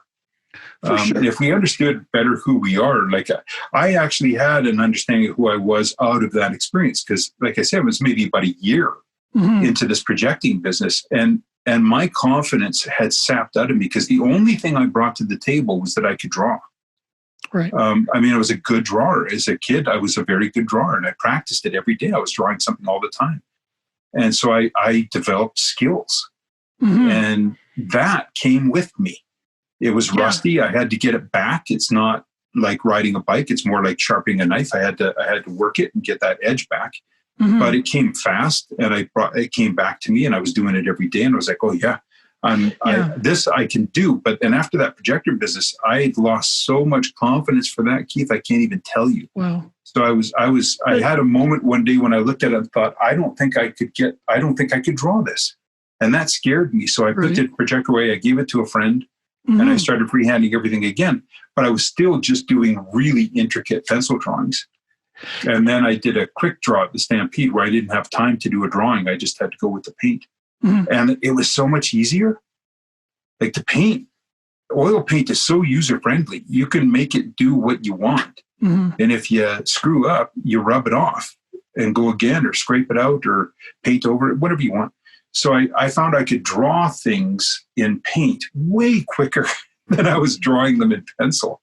I was like, my God, I'm saving myself days. Right. In this painting. Right. You found your efficiencies that weren't the projector and stuff. Like I've always been amazed whenever I've been over at your studio, Doug, like one of the things that like blows my mind is like you were teaching me the rub off technique which is like when you put oil on the canvas, so a darker, a black or a brown or whatever, and then you use, different tools, rags and Q-tips and stuff like that to remove the paint where Fingers. there's so where there's a white background with black paint, right? So this rub out technique, right? Yeah. You always blow me away with just how amazing your hand, like you had a picture of, I think it was a Native American. I can't remember which one it was. I was going to pull it up on screen here, but anyways, and you were showing me how to do that with this rub out technique, and you were literally like blowing my mind because you were basically recreating this other painting like right in front of me just with this rub out technique. I'm like, oh my God. Like, so, that efficiency. Thanks, man. Yeah. So that efficiency for you paid off, right? Not using the projector, that paid off. But Huge. I think that, getting back to like, not judging someone for what they do or whatever, I think a lot of it depends on like what your goal is at the end of the day. So do you want to be an artist that can draw from life? Like you can, like how you were blowing me away with, literally just creating this thing in front of my eyes. Is that your end goal? Because if it is, then you probably want to at least wean yourself off of the projector and do some practice and stuff like that. Yeah. But if it's not your goal, bingo. Who cares? That's it. Like I am a hardcore Alla Prima painter. Draw with the paint, get in there, forget the pencil. But I draw with the pencil all the time, sketching. I actually prefer charcoal, but I still do pencil drawings. I design things. I come up with concept sketches. I do Adobe Fresco on my iPad that I'll sketch things on. If I don't have my paints or my cameras with me, I'll just, doodle it out on my phone. Right. If I see a landscape, I want to take a quick sketch of whatever. So I do drawing in a variety of ways. But that's the thing, is that even though I'm that, when people come and I to work with me and I instruct them, if you will, mm-hmm. I don't put pressure on them to do the same. I challenge them to try it, right? Because I hope what they'll experience is what I experienced when I threw all that stuff away. All the fear went with it, right? Because I realized the power that I had in the paint. Because I could fix things, I could adjust, I could be improvisational. It was easier, actually. The paint is very friendly. Mm-hmm. It wants to work with you, so it's kind of your ally. You can make it go wherever you want. And so you can correct mistakes quite easily. And that took a lot of fear away from me. So I try to get students to embrace that initially, but I have students that still grid or project or whatever. And I don't care. Like if that's, I actually had one guy a number of years ago, and this is where kind of that philosophy started for me, where he's like, I don't have the same goal you do, that. Right. I don't care if I become a good drawer. I just want to become good at making color and the shapes, and I want to do the edges, and I like applying paint. And the drawing part kind of slows me down. I want to get the drawing part done with, and I want to get in there. And people can argue. Other people will argue, and maybe rightly, maybe not, I don't know, from their perspective, that he's holding himself back from one aspect of learning. And that's probably true, but if he doesn't care, is he holding himself back? That becomes another question. See, he's not made like me. He's not made like you. I'm not made like that lady, So why is it about the judgment? It's like, just respect the process. If the only thing for me that I think about, especially with students, is, have you examined yourself? Have you looked into yourself? Do you understand who you are as a human being, and therefore have an understanding of what kind of artist you are and the type of work you want to try to do? If you don't have that, you are absolutely working from a deficit. Right. So if you don't do at least the modicum of self-examination to come up with the answers to those questions, you are going to spin your wheels for a while until those answers present themselves. Yeah. And I wonder, you know what I'm saying? Does that make sense? Oh yeah. And I almost wonder if there's like there's this sort of pressure to, as an artist, like especially with everything being so easily consumable now, that when you're in a Facebook group, and everybody's posting their work and stuff like that. And if you're a new artist and, you're just, I'm just speaking from experience, like sometimes someone will post something in these groups, or you'll just be researching online and there's just some incredible stuff. And, whether it was, painted from life or painted using a projector or whatever, there's that, I don't know, you almost feel like you're behind and you need to find a shortcut, right? Mm. You need to find a quick way to catch up to these people. Yeah. Whereas yeah. You're forgetting that most of this, it really is a long game and not a short game. Oh, and 100%, man. Yeah. Yeah. It's the same. It's funny, like we haven't really spoken much about marketing and stuff. And, before we wrap up, I do want to talk about your YouTube channel, because I have a couple of things you and I have actually wanted to discuss anyway. Right. So I think we should, we could kind of get into that, but it's the same with actually trying to market your work online, as it is the same as learning to create the artwork that you want to create. It's a slow game. And so many people, like for marketing as well, which I've been looking into a lot recently. It's the same thing as learning to paint. It's a slow burn, and you cannot be successful overnight. And it's all about authenticity, and it's all about finding the people that love your work, right? And being genuine with them and sharing the common love for art and stuff like that. And that takes time, right? It takes time to have relationships with your clients, to get to know them. I was telling someone recently that we were just talking about sales and stuff like that. And I had said, well, most of the people that have purchased from me, I know, right? And they were like, well, yeah, all of them. Right. And then when I started thinking about it, I'm like, well, yeah, that's true, because I developed a relationship with them even while I was an artist. Right. Yeah. Based on my work, we talked about it. We connected online. But I'm like, well, but he's a friend. Yeah. So it doesn't count. Right. But it does count, because we've built this relationship. Right. Yeah. And so at the end of the day, when you have your, like that, your 1,000 true followers, right? I don't know if you've ever heard that in the marketing. No. So the idea is that you don't need 1 million fans. You need 1,000 people that love your work, more than anything else, sort of thing. So don't try to cultivate everyone. Cultivate to the people that love your work honestly. That's interesting. I like that. Right. So then it just becomes authentic, right?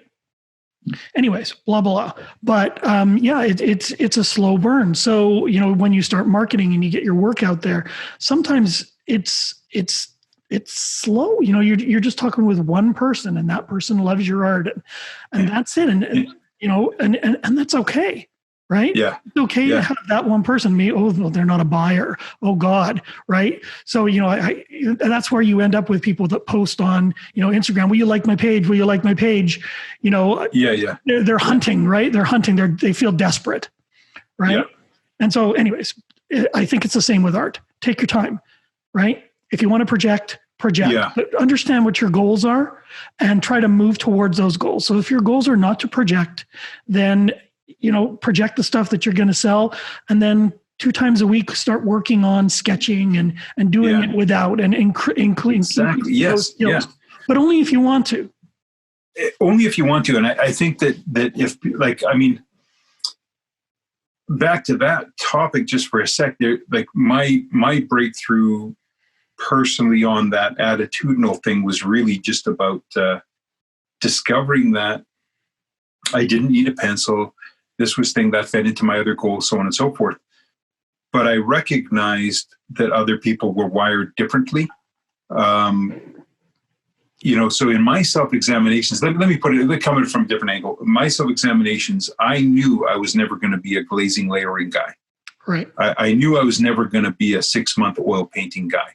I'd rather ice pick my eyeball than do that, because I don't have that in me. I get antsy.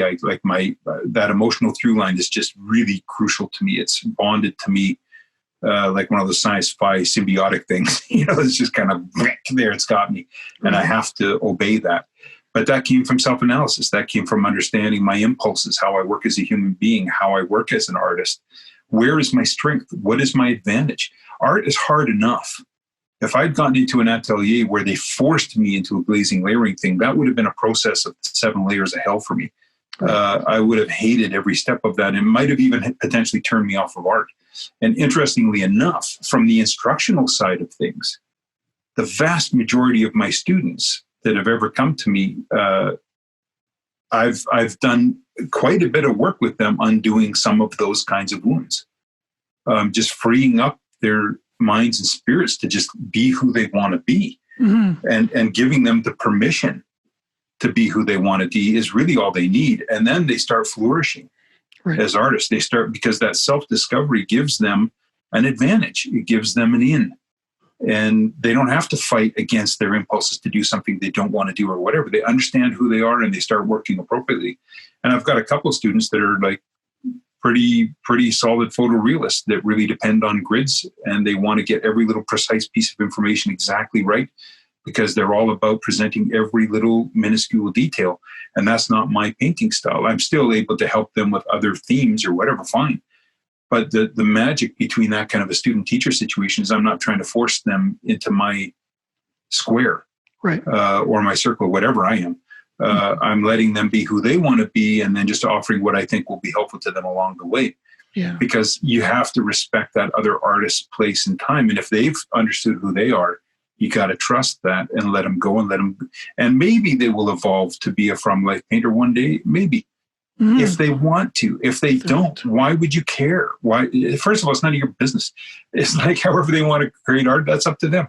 Let them do as they wish. I almost wonder, like, do you think it's competitive in that, like someone that, I mean, like if you do paint from life, and so, maybe you find that it's more difficult. So then you want to point to someone that says, well, he's using the grid. He's using a grid, right? Like this isn't. Yeah. Right, like he's cheating. He's cheating. He's deflating the NFL's football, right, and making, right. Like, yeah. It almost feels like that, right? Like I have to make this as hard. Like, what if I decide I want to paint with my toes? And I tell you that you're cheating because you're painting with your hands. Like where do we draw? Where it's ridiculous.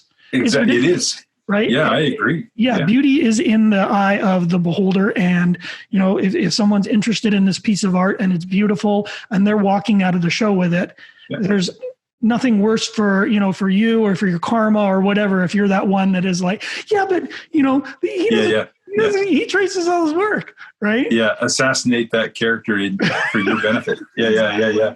Exactly. No, I think you hit it right on the head. And, the thing about that is that, actually, when you think about it, there is no competition in fine art. And I'll preface that. I do get that there's only so many people that buy art. So sure, I do get in terms of the dollars being spent on art purchases, there's only so many people. I do understand that. But that's where competition ends. Because those people, by and large, unless you get those that are mistakenly buying for what they think might be an investment, which is a fool's game, unless it's people in the millions that are doing Howard Turpning, because that's a for sure investment. But barring that, who knows if our work is going to catch or not? Nobody knows. Yeah. So that is a fool's game. So you buy for love. You buy because that's the piece you want. So if there's 5 of us at a show that are doing black and white wildlife scenes or landscapes, right? People are going to walk in and they're going to buy the one they want. Right. So that's not competitive anymore. Do you understand what I'm trying to say? It's all like the competition doesn't really enter into it. I'd probably freak out, Doug. But here's the thing, though. Go to the show and then everyone's black and white. What the hell? That's mine. Get off my canvas, buddy. Yeah.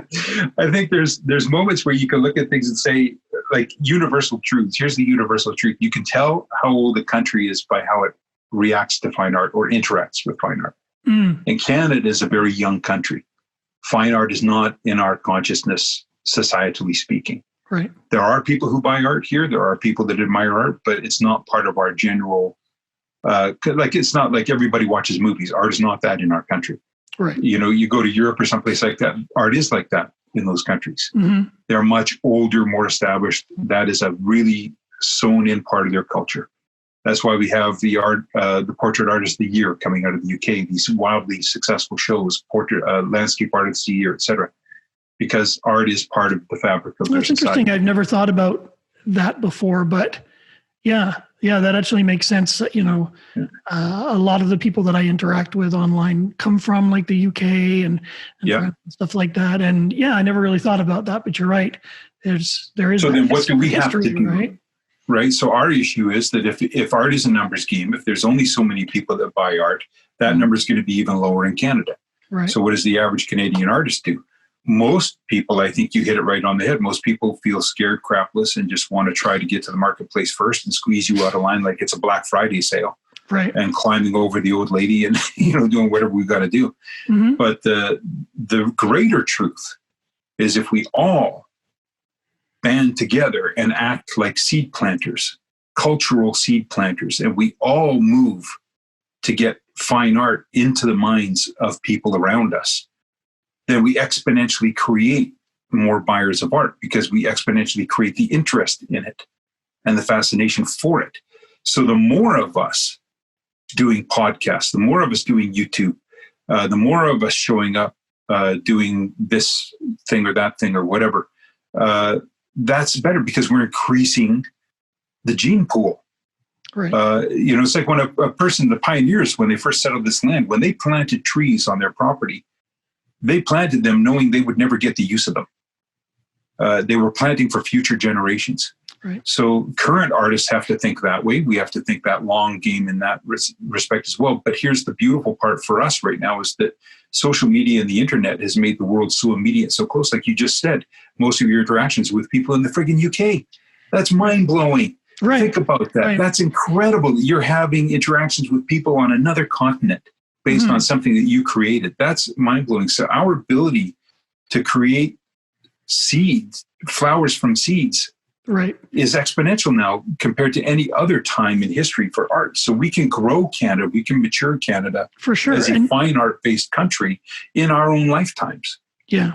No, that's so true. And I mean, and how do people actually like go ahead and do that? Like you said, like podcasts like this and stuff, but also I think that like sharing other artists' work with your clients or, people who aren't your clients. Like, I mean, a good analogy, even though it's still in the art world, is like some of these shows, like at the Calgary Stampede, in Calgary, there's, 20, 30 artists in this, this giant building, and we all have our own booths and stuff like that.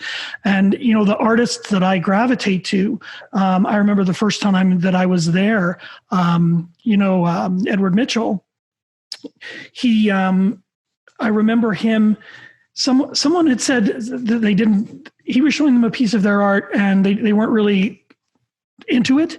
And he literally walked them down to another artist's booth and introduced them to that artist. And this is Steve. Steve, he paints these incredible things. You are going to love his work. And that person bought that painting. That is what we need to do globally as well.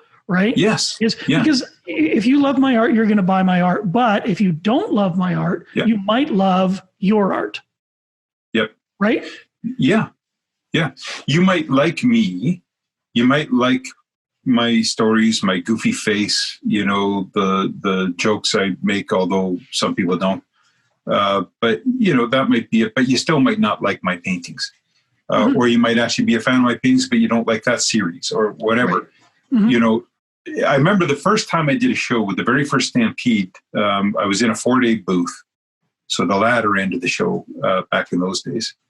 And I was so damned excited to be there. And I love art. Like you were saying, I'm crazy for art. And I was just vacuuming art magazines. I was like, once it caught hold of me, once I believed that I could do this and started down that road, I was like a crazy fanatic. Mm-hmm. And I remember looking at the Western Lights guys and Roger Arndt's paintings. There was a booth kitty corner to mine behind me. Right. Yeah, I've met Roger. And some people came in. I hadn't made a sale yet, and I had some people come in and talk to me. And I was like, they were like, I really like that and like that. I was like, oh, thanks a lot. And I was so enthusiastic. But I was like, have you seen Roger Arndt's paintings? Right. I got it. You got to go too far. You can go too far. He did this light thing. He did the light up and down. Right. He does like 60, 70 layers. So he does a log in a lake. Right. That log his stuff's is like incredible. Layer 24 to 32. Yeah. And you're that's literally it's like that log is in the water. You got to go check that out. Oh my God, Doug. Roger came over to me at one point. I think it was day 3 or something. Right. He's like, "What are you doing? Like, you got to sell any of your own art?" Yeah, your art's so nice, Doug. Oh my God. No, it's not. You've got to go and see this guy. But I wasn't thinking like a marketer. No, I'm a horrible businessman. So I'm like, don't anybody follow what I do.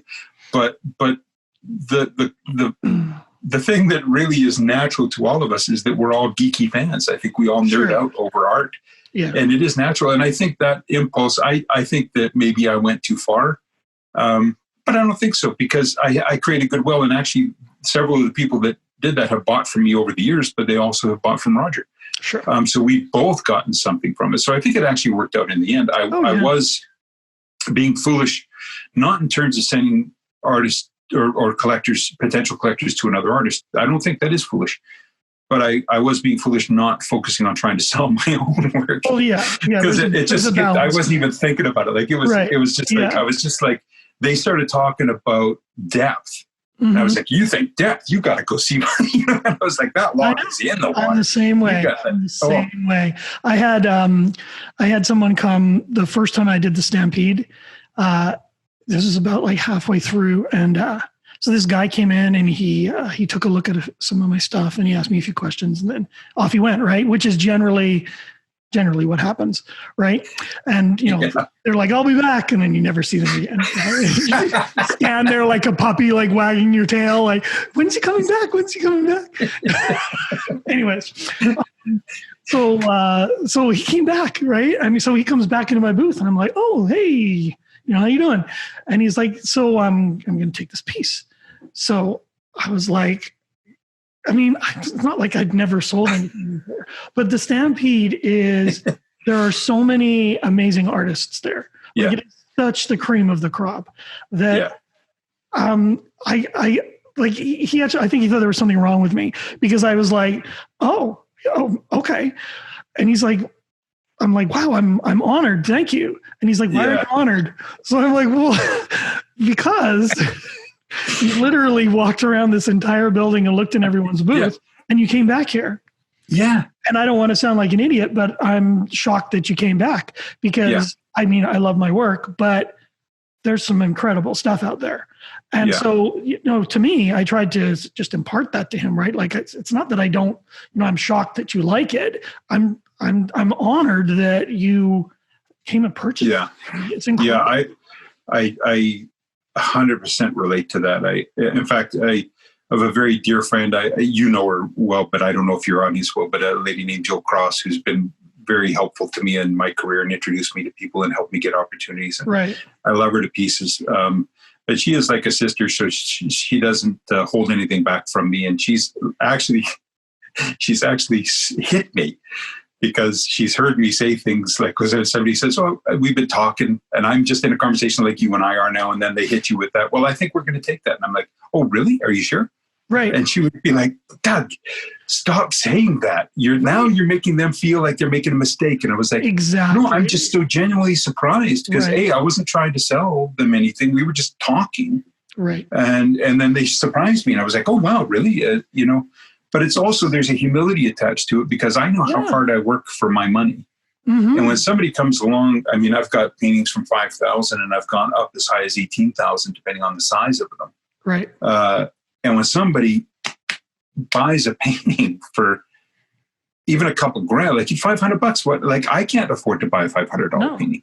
So when somebody spends that kind of money, hard-earned money, on something I've created, it never ceases to kind of dumbfound me. Exactly. And kind of floor me and make me feel humble and make me feel grateful and good all at the same time. Mm-hmm. But it is always surprising. And I hope to God I never lose the respect for that. I don't think you will, Doug. I mean, you've been doing it long enough now that, maybe it's because it happens so frequently. Yeah. I took a piece over for a test drive today at this client. And, honestly, the whole time I'm driving away and I'm panicked as I'm leaving this painting behind, I'm like, what did I check this? I signed it right. I signed it. I hope the finish is okay. I hope I didn't smudge my finger on front of it. God, I wonder if I chipped I hope the frame's okay. Like literally like panicking as I'm leaving. Yeah. Whether they buy it or not, I would still have that panic because I want I understand how much money we're asking for this paint on pieces of wood or or cloth. Yeah. It's ridiculous, right? Yeah. So, and I know we've been chatting for a long time, but this will have to be a two-parter. Oh no, Joe Rogan goes for 3 hours. Yeah, but he's entertaining, Keith. Yeah, that's right. Damn it! It's the one thing I forgot. Yeah, we're missing. When like talking about pricing as well, like I asked like some of my followers like if they had any questions and stuff like that, and one of the questions that I kind of get all the time is just about pricing, right? How do you price your work, right? Like how do you decide to price your work? And talking about like that humility and stuff like that, it can also be a bit of a detriment as well, especially when you're a new artist, because you don't really attach the proper value to your work. And I mean, I'm guilty of that to, a ridiculous extent. Like when I first started at the Stampede, I think I think Neil had all stopped by my booth and you guys are all shaking your head at my prices. And Edward Mitchell, who I had mentioned earlier, came down and he was way more blunt. He's like, "What are you doing?" Like, he's like, "Are these your prices? Like, your prices need to be like way higher. Like, why are they so low?" I can get a poster from Michael for this. Right. Yeah. So I had to learn from other artists. Like, you also don't want to underprice everything, right? Well, that's always the challenge, I think. Like when I first started, shout out to Paul Van Ginkel, kind of gave me a because he came over to visit one day. I was before my first Stampede, and I'd finally knocked out what I thought was a decent portrait, 30 by 24. Right. And he says, "So what are you going to charge for that?" And he was very helpful for me in terms of business. He gave me good advice on how to interact with clients, how to negotiate. He's amazing. Things. He's amazing business wise. He's going to be on the podcast too. Yeah. His business sense, incredible. Yeah. Sorry. So continue. It's that will be helpful to your folks. That talk. Yeah. But yeah, he was very challenging. Like he was just asking me, but he was challenging me, and I said, I don't know, $500. Right. And he's like, no. I was like, well, what would you charge? He goes, $3,000. I was like, everything in me seized up. I'm not even I can't even exaggerate. It just, everything kind of went, because when your first show is looming and it happens to be arguably the largest in terms of format and reputation show in at least Western Canada, if not Canada. Yeah, it's huge. And you're like, you just feel all the pressure and the stakes. And then he says, you're going to be charging $3,000 for something that you were going to charge $500 for. And you felt like you were being aggressive when you were charging $500. Right. You're like, holy shit, who will buy this? And he's like, Doug, you're going into the biggest show with serious collectors. And if you bring a piece that nice, and it's a super nice compliment, by the way, because I was still struggling with all those confidence issues. So hearing that he thought it was a nice piece meant something too. Mm-hmm. But just saying like a piece that nice that you're going to charge $500, they're not going to take you seriously. They're going to think that you're not worth their time. Right. Exactly. And you got to show them that your work is as valuable. Like I wouldn't sell that for a penny less than $3,000. There's just no goddamn way. I was like, okay. And I couldn't. So I think I finally went to 22. Right. Yeah. I fought with everyone as well.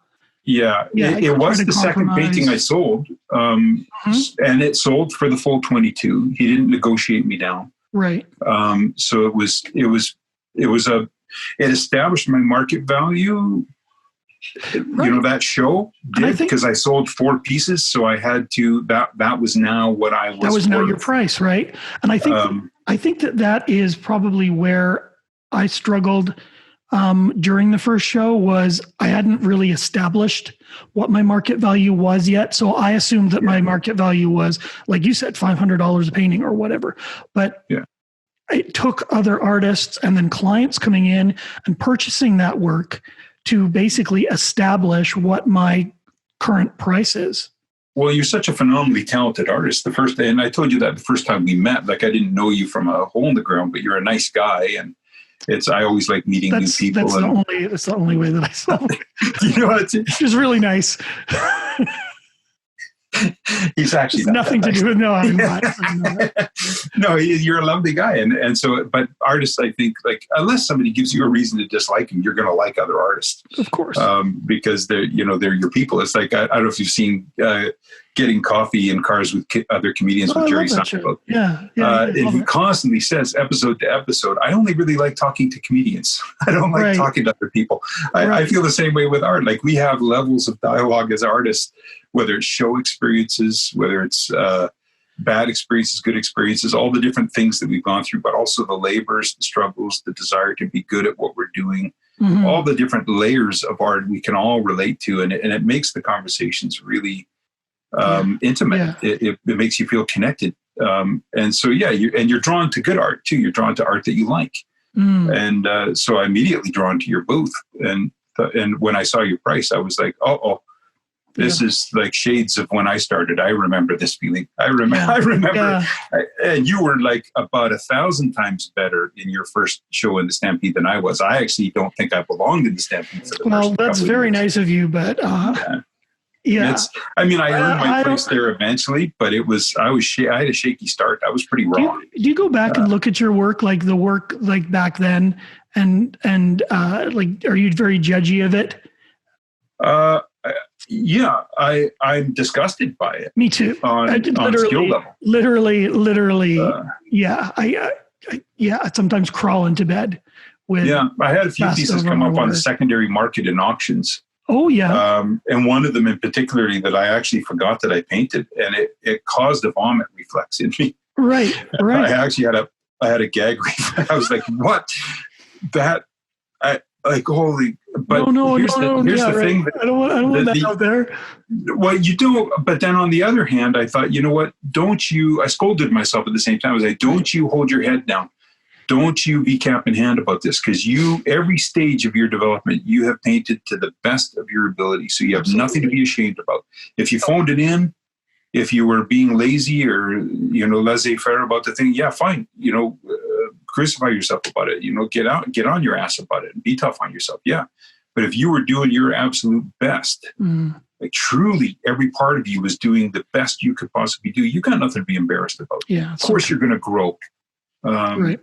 So don't ever look back on them and be ashamed. I look back on them and think they're repugnant, but I like them for what they are, because they were the best I could do at that time. Yeah. And they had everything of my heart and soul and my skill that I could bring to bear. So I that part of it, I don't look back on them and go, oh my God, or cringe. But from a technical standpoint, right, there's a lot of feelings but I also don't want to disrespect them. I had a unique experience just a year ago where one of my original collectors, I ran into them. Yeah. And they still love that piece. And I know the piece, and forgive me if you see this, but I was just shocked. It was like, you like it, do you? You still like it? And they were like, I love it. It's front and center in my living room. I love that piece. And I'm like, But I honestly though, like, don't you think that is just like, that's our problem and not like, and not theirs? And I totally get that. Like, and I don't want to say like, when I look at an old piece of my art and think it's crap, it doesn't mean, like you said, it's not crap. It's just that I'm so familiar with it. I know all of the ins and outs of it. I know like every brush stroke. Yeah. And so, when I look at it, I don't necessarily see what, the owner of it is seeing. I'm looking at it internally. It's almost like if, Aerosmith was listening to some of their earlier work and, they might be like, well, my C's a little bit off there. And, and I kind of missed my timing here. And I'm just loving the song, right? I got my hand in the air and I'm screaming and having a good time, right? I think it's a lot like that. Yeah, it's like going on a hike, and anybody going on a hike is just being blown away by how beautiful it is. But we're the ones that made the trail. We're the cartographers. Right. We're the ones that are reading the terrain and trying to figure out where the easiest way is to get the path. And we're judging everything. And if we do this path and go, well, actually, I could have done better. If I'd made that little jog, it would have been better and stuff. So we're not even noticing the aesthetics of anything. We're just looking at what's wrong, what can be improved. That's good. That's the way we've trained ourselves. That's the way we should think. Mm-hmm. But every so often, it is nice to try to separate from that and just be an audience member. Yeah. Actually, in terms of a marketing thing, the current thing that I'm working on right now, I've been doing for about a week, is I'm just doing, because money's a problem for everybody, and I still have to make money. So I'm doing smaller things or from life little studies, sort of on as much of a daily basis as my teaching and stuff will allow. Right. That are just going to be affordable works of art that are just vacations for me, where I'm not doing like an instructional YouTube video. I'm not trying to push myself in them. I'm just trying to enjoy the act of painting something. So the first one out of the gate is a painting of our toaster, and then a painting of a candelabra that my wife has things. And I'm just having a very fun experience, just not thinking through the process, just being a painter, if you will. So I'm kind of giving, because like everyone, COVID has stressed the hell out of me. And so I feel emotionally that I'm needing to just indulge myself in some positivity and some kind of healing in some moments. And that constant driving goal that I have, that I've talked about, it never gives me a moment off. Right. And so my idea behind these paintings was just to say, here's your little vacation. You can't go to, well, I can't afford to do things like Hawaii, but you're not going to Italy or whatever. You're not doing your vacations, whatever your vacations are. And so here's my vacation. I don't have to think about growing, what skills I'm going to pay attention to. I'll do that afterwards. I'll look at the painting afterwards and decide what I think was good or bad. But the painting is going to live that way, good or bad, as it is. And I'm just going to be pleased with it because that's my vacation for myself as a painter, just painting something for the sake of painting it, if that makes any sense whatsoever. Right. So this is just for you. And it's not for teaching. You're not going to sell. Just when you said with COVID making it difficult, I wasn't sure if you meant like you're doing quick paintings that you were going to, turn around. Well, I'll offer them for sale. And the intent is that I would charge less for them because I'm not attaching anything to them. And not that they're not going to be good paintings skillfully or whatever. It's that my life is focused on being the best painter I can be and being the best teacher that I can be. Mm-hmm. And I put an intense amount of pressure on myself for those things all the time. And there's never a soft moment. There's never a moment where I'm just sitting at the easel, just kind of coursing through and kind of just enjoying myself. I do enjoy myself, but I'm also pushing myself simultaneously. So it's never easy. Mm-hmm. And I'm always choosing things that are scary and push me because I want that growth. So here's the thing. These things are challenging, by the way. Painting anything from life, they're all challenging.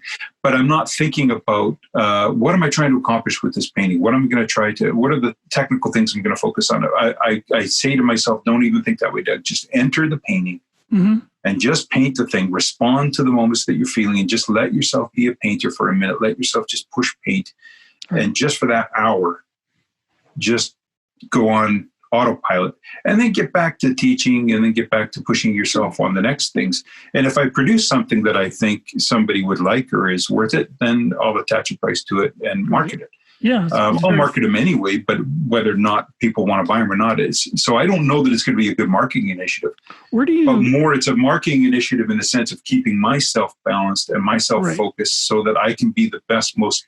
The one thing I do know about life, and maybe I should have prefaced this whole story with this before I said that, is that keeping myself in the most positive place has always brought me the best quality life. Anytime, like during the crash or any time along the way where money's been tight or I've come close to the edge of not being able to do this anymore, just being full of gratitude of the things that I do have and being able to focus on how lucky and blessed I am to be able to pursue the thing that I love the most and have good friendships like this with you and other artists and collectors and have traveled all over North America doing art shows. And I would have never, I'm a poor kid from the wrong side of the tracks. I was raised in poverty. I grew up in poverty. I've been an artist all my life, so I remain to some degree in poverty. I could have never afforded to do those things outside of this career.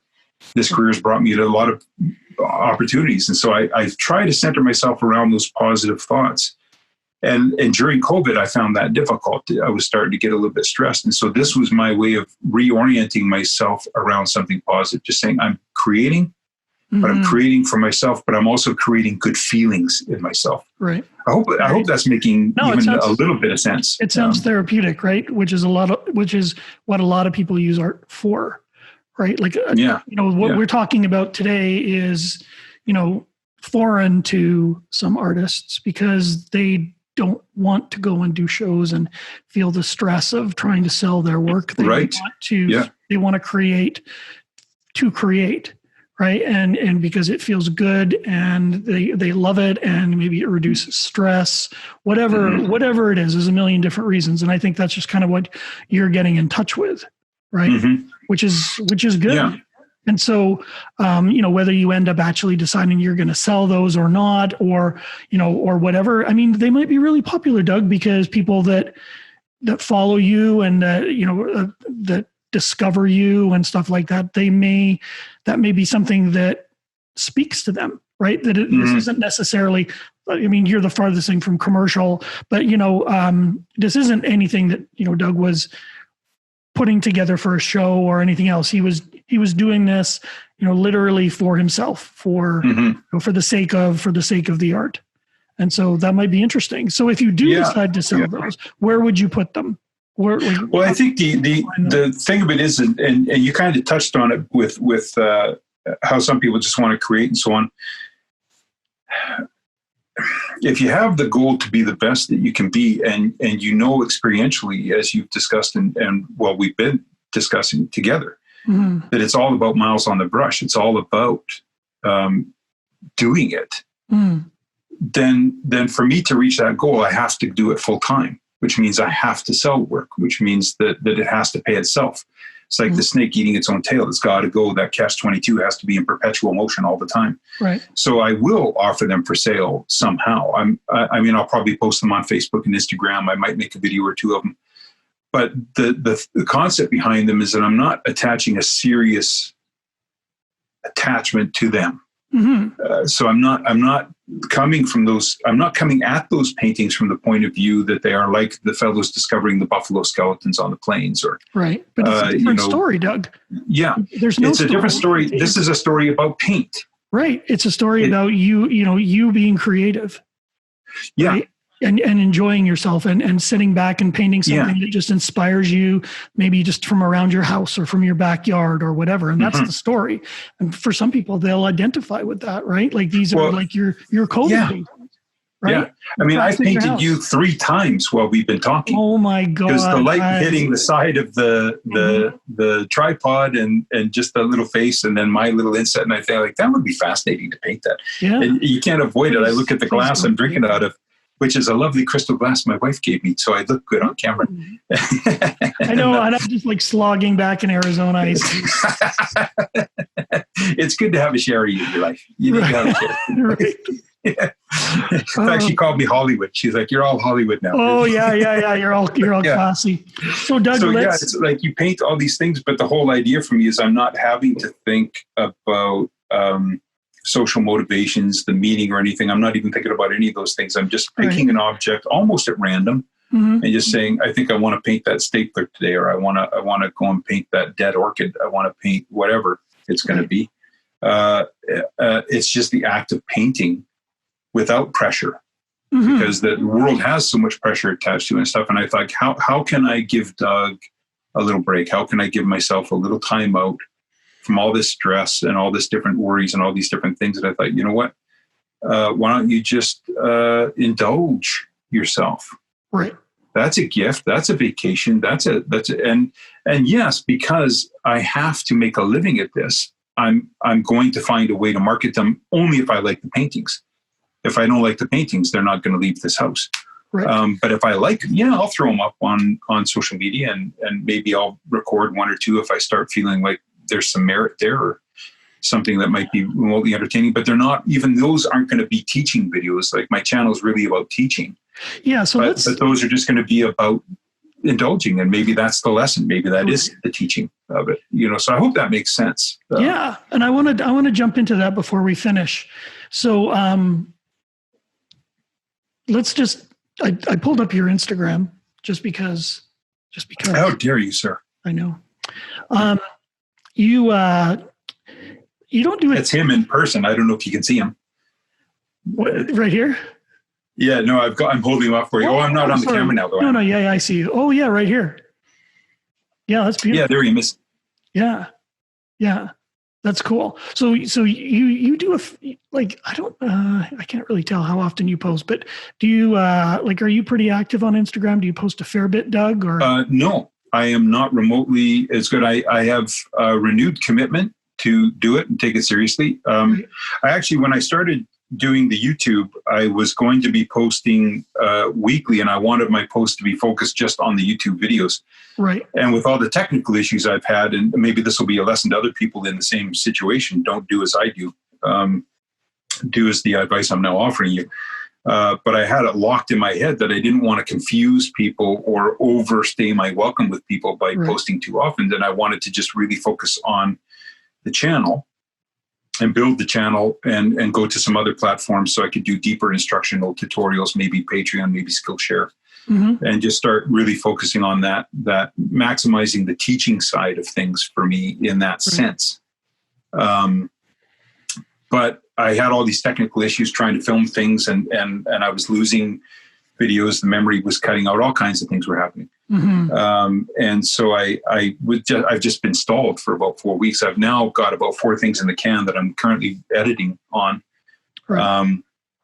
But it's been quite a journey. And so the mistake I made is that I suspended my posting during that time because I had that thought in my head that I just wanted to focus on the channel.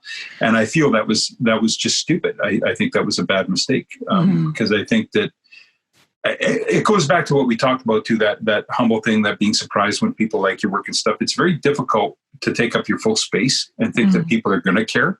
And I, as a human being, but also as a businessman, I have to work on that all the time. Yeah. Because you have to let yourself know that people do care.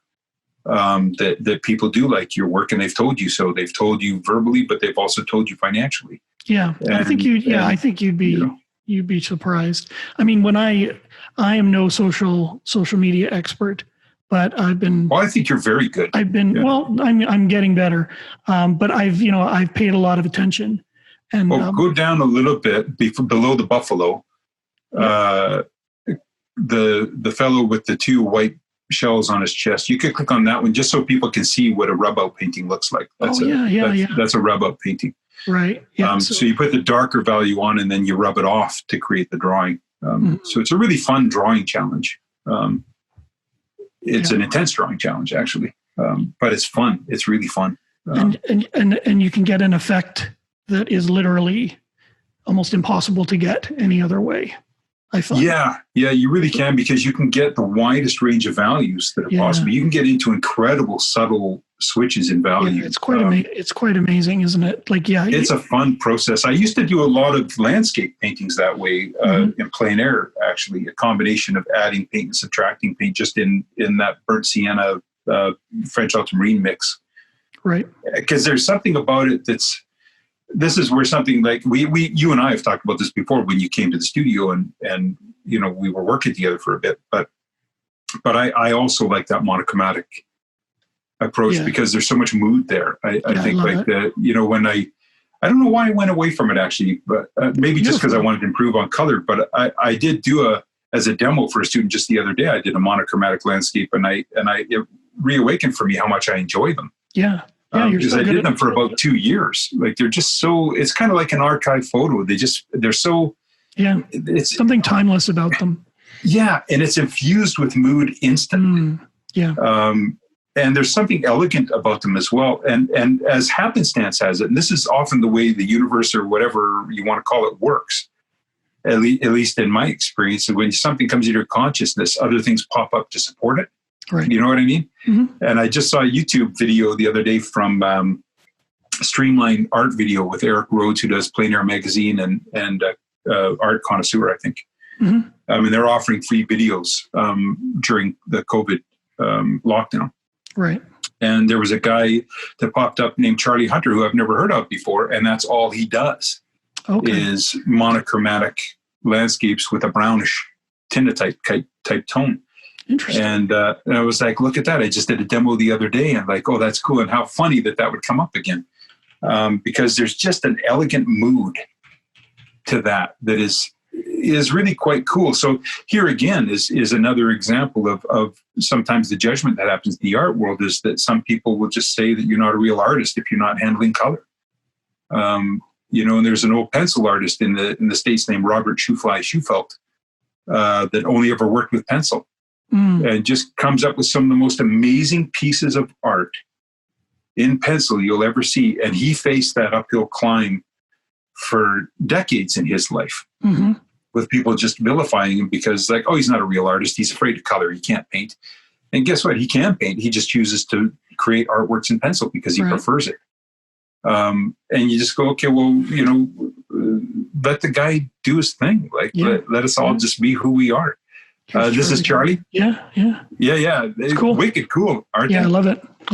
I haven't watched this video yet, but I put it in the save to watch later thing. Yeah. I'm looking very forward to it. I think I'm going to really enjoy that one. Yeah, he's got a bunch of stuff here. Well, and I think that's his specialty. It would never be my own thing that that's the one I've saved to watch later. Cool. So I'm looking forward to that. That's going to be a fun time. Yeah. I don't know if he's a good guy or I assume he is, but some I've noticed. I've seen about 4 or 5 of them now, and some of the folks are good at giving information and others aren't. Mm-hmm. It's like not every artist is really comfortable in, talking to people, right? It's cool, Doug. I love this kind of stuff.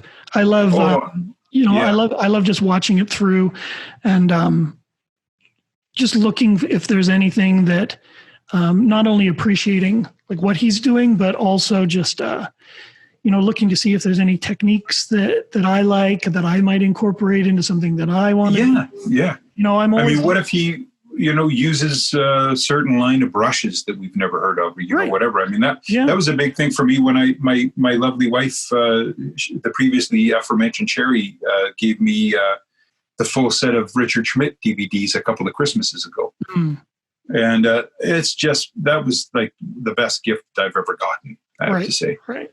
And I've watched them multiple times over and I just drink them in like crazy. But he kept mentioning these Langnickel brushes. Mm. And I'd never heard of them. I mean, I've lived from Victoria to Calgary back. I've been through art shows all through the States and I've been to art stores everywhere. I've never seen these things. Mm-hmm. I was like, what is this Langnickel he keeps talking about? And I went to Swinton's Art Supply here in town. And as it happens, Doug had, the owner of the store, had just seen those videos too. And so because he runs an art store, he ordered them. Right. And so he had a bucket of them there. And so I just grabbed as many as I could. And I am so in love with those brushes now. I got to tell you, I think it's one of the best brushes on the market. What's it called? So there's an example of like you see a little thing and somebody introduces you to a tool that you never even heard of. What's it called again, Doug? The Langnickel brush. Langnickel. They're out of New Jersey. The thing about them that makes them really cool, the ones that I like anyway, they're very long, the long bristled ones. They have shorter bristled ones and stuff. But the long bristled ones, they don't hold a ton of paint. You really got to goop the paint in there. But when you get the paint gooped in, it does a really good job. But it's the sheer variety of mark making you can get out of those brushes that never ceases to amaze me. I can get a big, thick flat like this that'll give me a razor thin line if I taper it enough and just handle the paint into it properly. But if I want, I can stab and twist it into the canvas and create incredible, cool brush strokes and mark making and different kinds of things. And it's the most versatile, adaptable, and long-lived brush I've ever used. You'll have to send me some of them. I don't see anything here, but it might. There's a certain spelling, and the little dyslexic head doesn't remember the spelling very well. I think it's nickel like nickel. So Nickel, I think. Yeah, that's what I had. We'll put I'll put a link. I'll get you to give me a link, and then. Yeah, I'll send you a link to it. And the ones in specific that I like, I'll make reference to. Yeah, because they have a whole line. They're like rosemary brushes. They have a whole line of different brushes. Yeah, I like the rosemary brushes too. So and These ones are a little more affordable than the Rosemary's. Okay. Yeah, we'll put a link. We'll put a link in, and if people, they're wonderful. I highly recommend them. So let's talk before we finish. Let's talk a little bit about your YouTube channel. What do you want to know? So I've been enjoying. So you've got 3 videos up there right now, and I know you've run into some technical difficulties. And there's multiple strategies for YouTube, right? Like some people post daily, some people, create a work of art video and they post, once a month or whatever. So there's no, there's many different strategies and stuff like that. But you do a great job in teaching. Thanks, buddy. Yeah. No, I love it. I love the first video where you were talking a little bit about tone versus color, which I thought was really cool. I think they're great. And I want more. So. Well, there's another one coming. It's about a third edited at the moment. And I've created a playlist. I'm actually, my intention, maybe we'll have to turn this into a drinking game, Keith. Right. My intention was to create a series that I would call Time Lapse Tuesdays. Okay. And so this one that I'm doing right now, the very first one that I did is just a pure time lapse. And I do a little bit of a talking head thing at the beginning, just explaining what I want people to pay attention to. This is the mining shack, Doug? Yeah. Because I do want people to see a little. Look at that. I know what a big fat old man he is. He's got to go to the gym, that bastard. Hey, climb a mountain, buddy. Come on. And then here's your so I do the talking head part is meant to be helpful. It probably for people who just want to see the painting, it probably is a little boring. But I'm trying to tell them things that I think will benefit them as they watch the time lapse. So I kind of front loaded it with probably a little too much chatty. No, I think that's good, Doug. I liked it. You know what I did? I watched the speed. I literally did what I'm doing now. I fast forwarded to the speed painting. I watched it, and then I went back and watched you. Oh, that was how I ended up consuming this. Okay. I think I think the reason these are so popular is because you get to see something come out of nothing so quickly, and so it's exciting. You're like, oh, this is speed painting, blah blah blah. So then you watch that, and then I kind of went back and I'm like, okay, well, what was he trying to teach me here? That was cool. That's interesting. Yeah. And what another one of my students was saying, like with this video in particular, that little black bush that I just blocked in on the bottom left. Mm-hmm. I come in at some point to hit it with a really, really vibrant Viridian hue kind of a shade. And when she was watching it, she's in Toronto. Hi, Heather.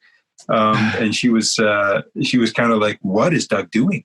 Like, that's a wild color choice because it's a sagebrush, which is a very pale kind of silvery blue. Right here. But I wanted to get that temperature as a base and then build out of there. And so once she saw where I was going, what I did made sense. Yeah. But it's not at all what she would have chosen to do. Yeah. So it was kind of one of those little left turn things where you're like, what? Interesting. And then when you see it developing, she's like, oh, I get why he did that. Okay, that makes sense now. Right. So finding different building blocks and different ways of getting into things is one of the things I like to play with a little bit from painting to painting. Instead of creating a system, just kind of trying different things each time. Mm-hmm. And see how it goes. But I love doing this. I decided years ago when you were asking about marketing, I do freely confess I'm not great at marketing. So I spent a lot of my 17-year career trying to find an agent or trying to find that special gallery relationship that's kind of like a marriage where you just build a beautiful relationship and build together. Mm-hmm. And I've been unsuccessful at either of those. Right. There are still really good galleries out there, but a lot of them have people in them and they can't devote themselves to people the way galleries used to and so on. Yeah, it's difficult. And art agents are still around, but they're already booked dealing with other artists and they're not available or what have you. So I finally came to a realization about a year and a half ago, thinking like, Doug, you can whine and complain about dyslexia all day long and being a dyslexic artist on top of it and just bemoan your station. But the facts of the matter are you're going to have to sail this boat, pal. Like if you don't promote your work, nobody else is going to. So you got to figure out this side of it. Yeah. So what are you going to do? And I'd had some good friends over the years actually tell me I should try YouTube. And they said, they would say very nice things. Like they thought, I'm engaging and I can be charismatic, which I don't see. And I'm not being falsely humble. I literally don't see it. I watch my own videos. It's not true. You're not. But we don't always see ourselves the way others do. And I don't think I'm that interesting. So I have a hard time believing people would want to watch me. We've spoken for 3 hours and I'm not. Well, it's one of those things where you're like, I've had to pee for like an hour and a half, Doug, and I'm still interested. So, you're doing something right. Well, I appreciate that. And I really do. And again, I'm not trying to, throw out a line of BS and false humility, because it just, I genuinely don't find myself that engaging when I watch myself. It's like that old thing when you hear your voice on a recorder and you go, that doesn't sound like me. Yeah. When people would say that, that's, I guess, maybe what it is. Yeah. I stopped listening to myself. At the end of the day, I avoided it for a long time. I just avoided it. And you just have to forget it. Yeah. Well, the talking on camera remains awkward. I still don't enjoy that, but I just try to tune it out. If I can pretend I'm talking to you, that would make it better. Yeah. You're fine. I've watched it. You look natural. You look fine. We all overthink all of this stuff. And quite honestly, one of the things that I've learned marketing wise over the last little while from, listening and reading and watching is that we all worry too much about, are we getting everything right? Is this shot exactly right? Did I say this right? Did I pause? I better go do it again. Literally nobody cares. Get your content out. Right?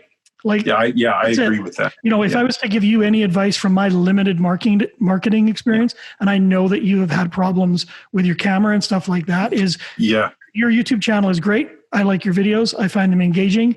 I want more of them. I want them more often. And I care less about the perfection of your creation versus the value of the education that you're providing. And I think that you should be taking snippets of each of these videos that you do, little pieces where you talk, where you're giving some valuable information. You should be putting those on Instagram so that people can go in, have a quick view as to what you're providing, because you're giving out so much valuable information for free. And, a lot of people that might be interested just aren't able to see this. Right? Okay. Yeah, that's interesting. I appreciate that. Yeah. Yeah. You've got a phenomenal, look at this buffalo. Like this bison, I love my big boy from the Calgary Stampede. This is my favorite image of yours. So thank you. And please don't take this as being critical in any way, but I'm going to go to your Instagram here, and I'm going to look for that bison. And he is not in here, my friend. Right. That's a good point. If I were you, I would be posting a picture of that bison every month with, a close up of the horn, and then a close up of the bird, and then back out. Oh, how interesting. Yeah. Oh. And all of your work like that, I think you just need to engage more on Instagram and on YouTube and stuff like that, because I don't need to tell you that your work is wonderful. It is. And you're a great teacher, and you've provided me with a ton of value, even in our limited relationship, right? Like you've given me a ton of things to go on, even just watching your videos. That makes me feel good. Thank you, buddy. Yeah, absolutely. And I'm sure that you would provide that to other people that come and watch. And so my advice to you is, I know that you are kind of a perfectionist when it comes to your videos, because I've watched them and I have seen the level of, detail that you are clearly putting into them. And I think marketing wise and just for your viewers as well, probably just more with a little bit less polish. You know what? I love that. That's excellent feedback. And it's very similar to what my beloved Sherry tells me too. And she's very smart and a good marketer. So I appreciate I like the double-pronged attack. Did she phone you earlier? Yeah. We were talking. She's right here. She's just standing there. She's holding up signs. She's like, tell Doug, get more artwork out. Well, I'll take that. I was reading from your cue cards. She did just tell me that the other day. And so actually this next one that I did is actually just going to be a pure time lapse. And it came a little bit out of that thinking of me taking the vacation paintings. Right. And it's actually about the little flyby, the bird, the little yellow-headed blackbird. Yeah. And I'm just going to put some music to it, and it's not a hardcore instructional. It's instructional in the sense that you're watching the entire process. Mm-hmm. But I'm not going to do a voiceover. I'm just going to let it be just for somebody to just watch. Yeah. The next one's going to be probably a little bit more of a heavy tutorial kind of a thing. But it's, there's different things. Like ask you a little bit of a tease for it is that it's a portrait of my lovely friend Stormy. That's awesome. Who gave me my turtle shell medicine pouch. Oh, that's cool. But I made a grievous drawing error in the beginning of this, which I'm keeping in the video. Right. Because I was so paranoid about because the camera kept shutting off all the time. The app kept freezing. So I thought it was recording. And my camera's set up kind of right by my head in the studio. Yeah. So literally I'd be going 1 or 2 strokes and then I'd look back to see if the red dot was still on. And then and so I'm like, and I was getting so traumatized and paranoid that I'm literally every couple seconds. Yeah. And then what I didn't know is that the red light was still on, but it was only recording the audio. It froze the video. And so that happened on 5 different videos. So I started going, oh my God. So I'm trying a new app and different things, whatever. Right. So, but I was still feeling a little bit paranoid. So I'm still back on that camera like this. And I wasn't paying attention to my own painting. That's going to be the core lesson of the video because I made her head like sort of like a midget head. And it was like, and when I finally, because I stamped, but you've seen me like, I'm the same as you. Yep. I get in. I stamp back tons. Yeah. Right. Yeah. And I really believe in that as a principle on multiple levels. Yeah. But with that and I'm in a tight space, you've seen it, it's a little bit closed in with the camera hanging right there. If I move, I tend to bump it and then I got to reframe it. And it's a whole thing. So I try not to move. But I finally just was getting fed up. And I just stood back a little bit and thought, oh my God, what are you doing? She's got like a pinhead. What have you done? So I had to rebuild it and resize it and just repaint it. And I thought, this is a good lesson. This is exactly the kind of lesson that you should be showing is that this is how you fix a mistake and how easy it is to fix a mistake. First, you got to realize you made a mistake. And then when you do, you got to act on it. Don't leave it there. Don't say to yourself, oh, I've already painted a decent face. Get it out of there. If it's wrong, if it ain't right, it's wrong or whatever that old expression is. So that's going to be the core of that one. So a little bit more of a teaching base on that one, but then I'm going to do another time lapse. The grain elevator is probably going to be a pure time lapse. Because I am sensitive, mostly probably because of where I'm at in life. I am sensitive about the need to just take a vacation. Right. So I started thinking, like, what if people just want to just relax? Like, what my most viewed one, interestingly enough, is the mining shack, which is the pure time lapse. It has the talking head at the front, but then it goes just into a straight time lapse with music overlaid instead of voiceover. Right. And that's been watched more than the others.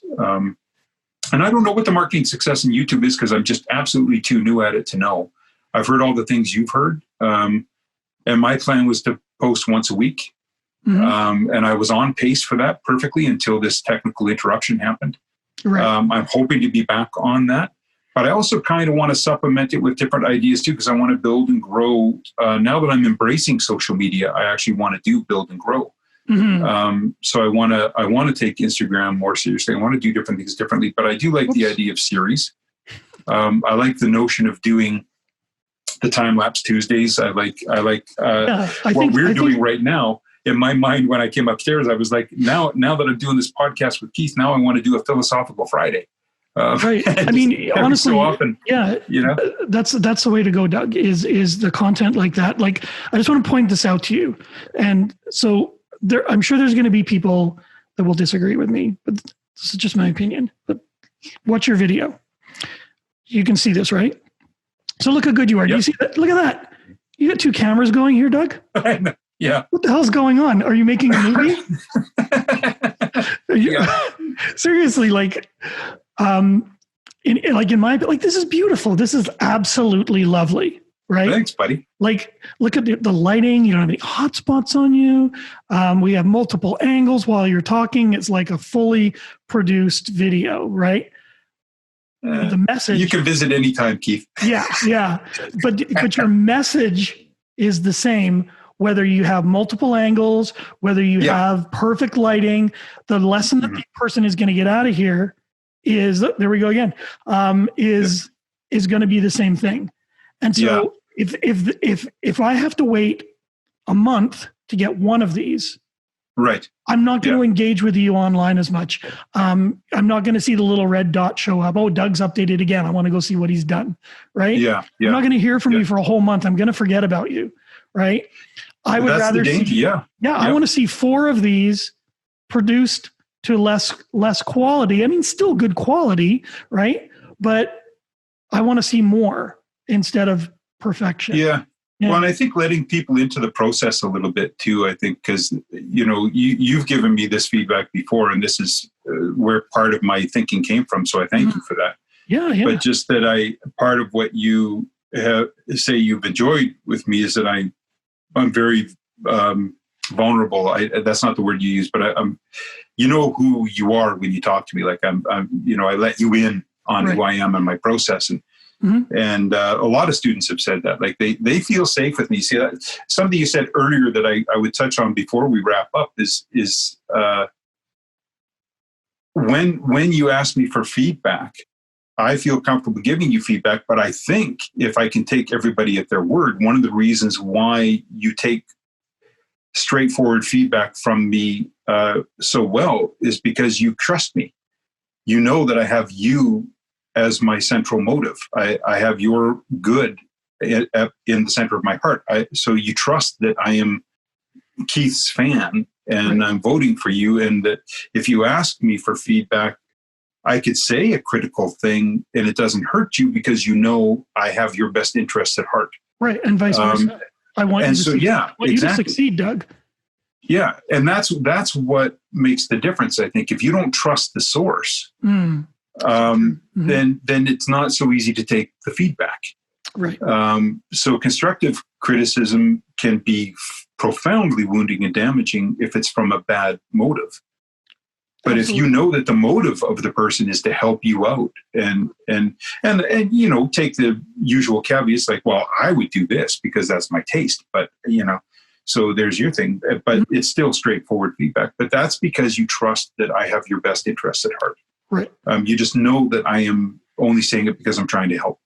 And if I wasn't trying to help, then you'd know I was trying to tear you down and you could throw the comments away.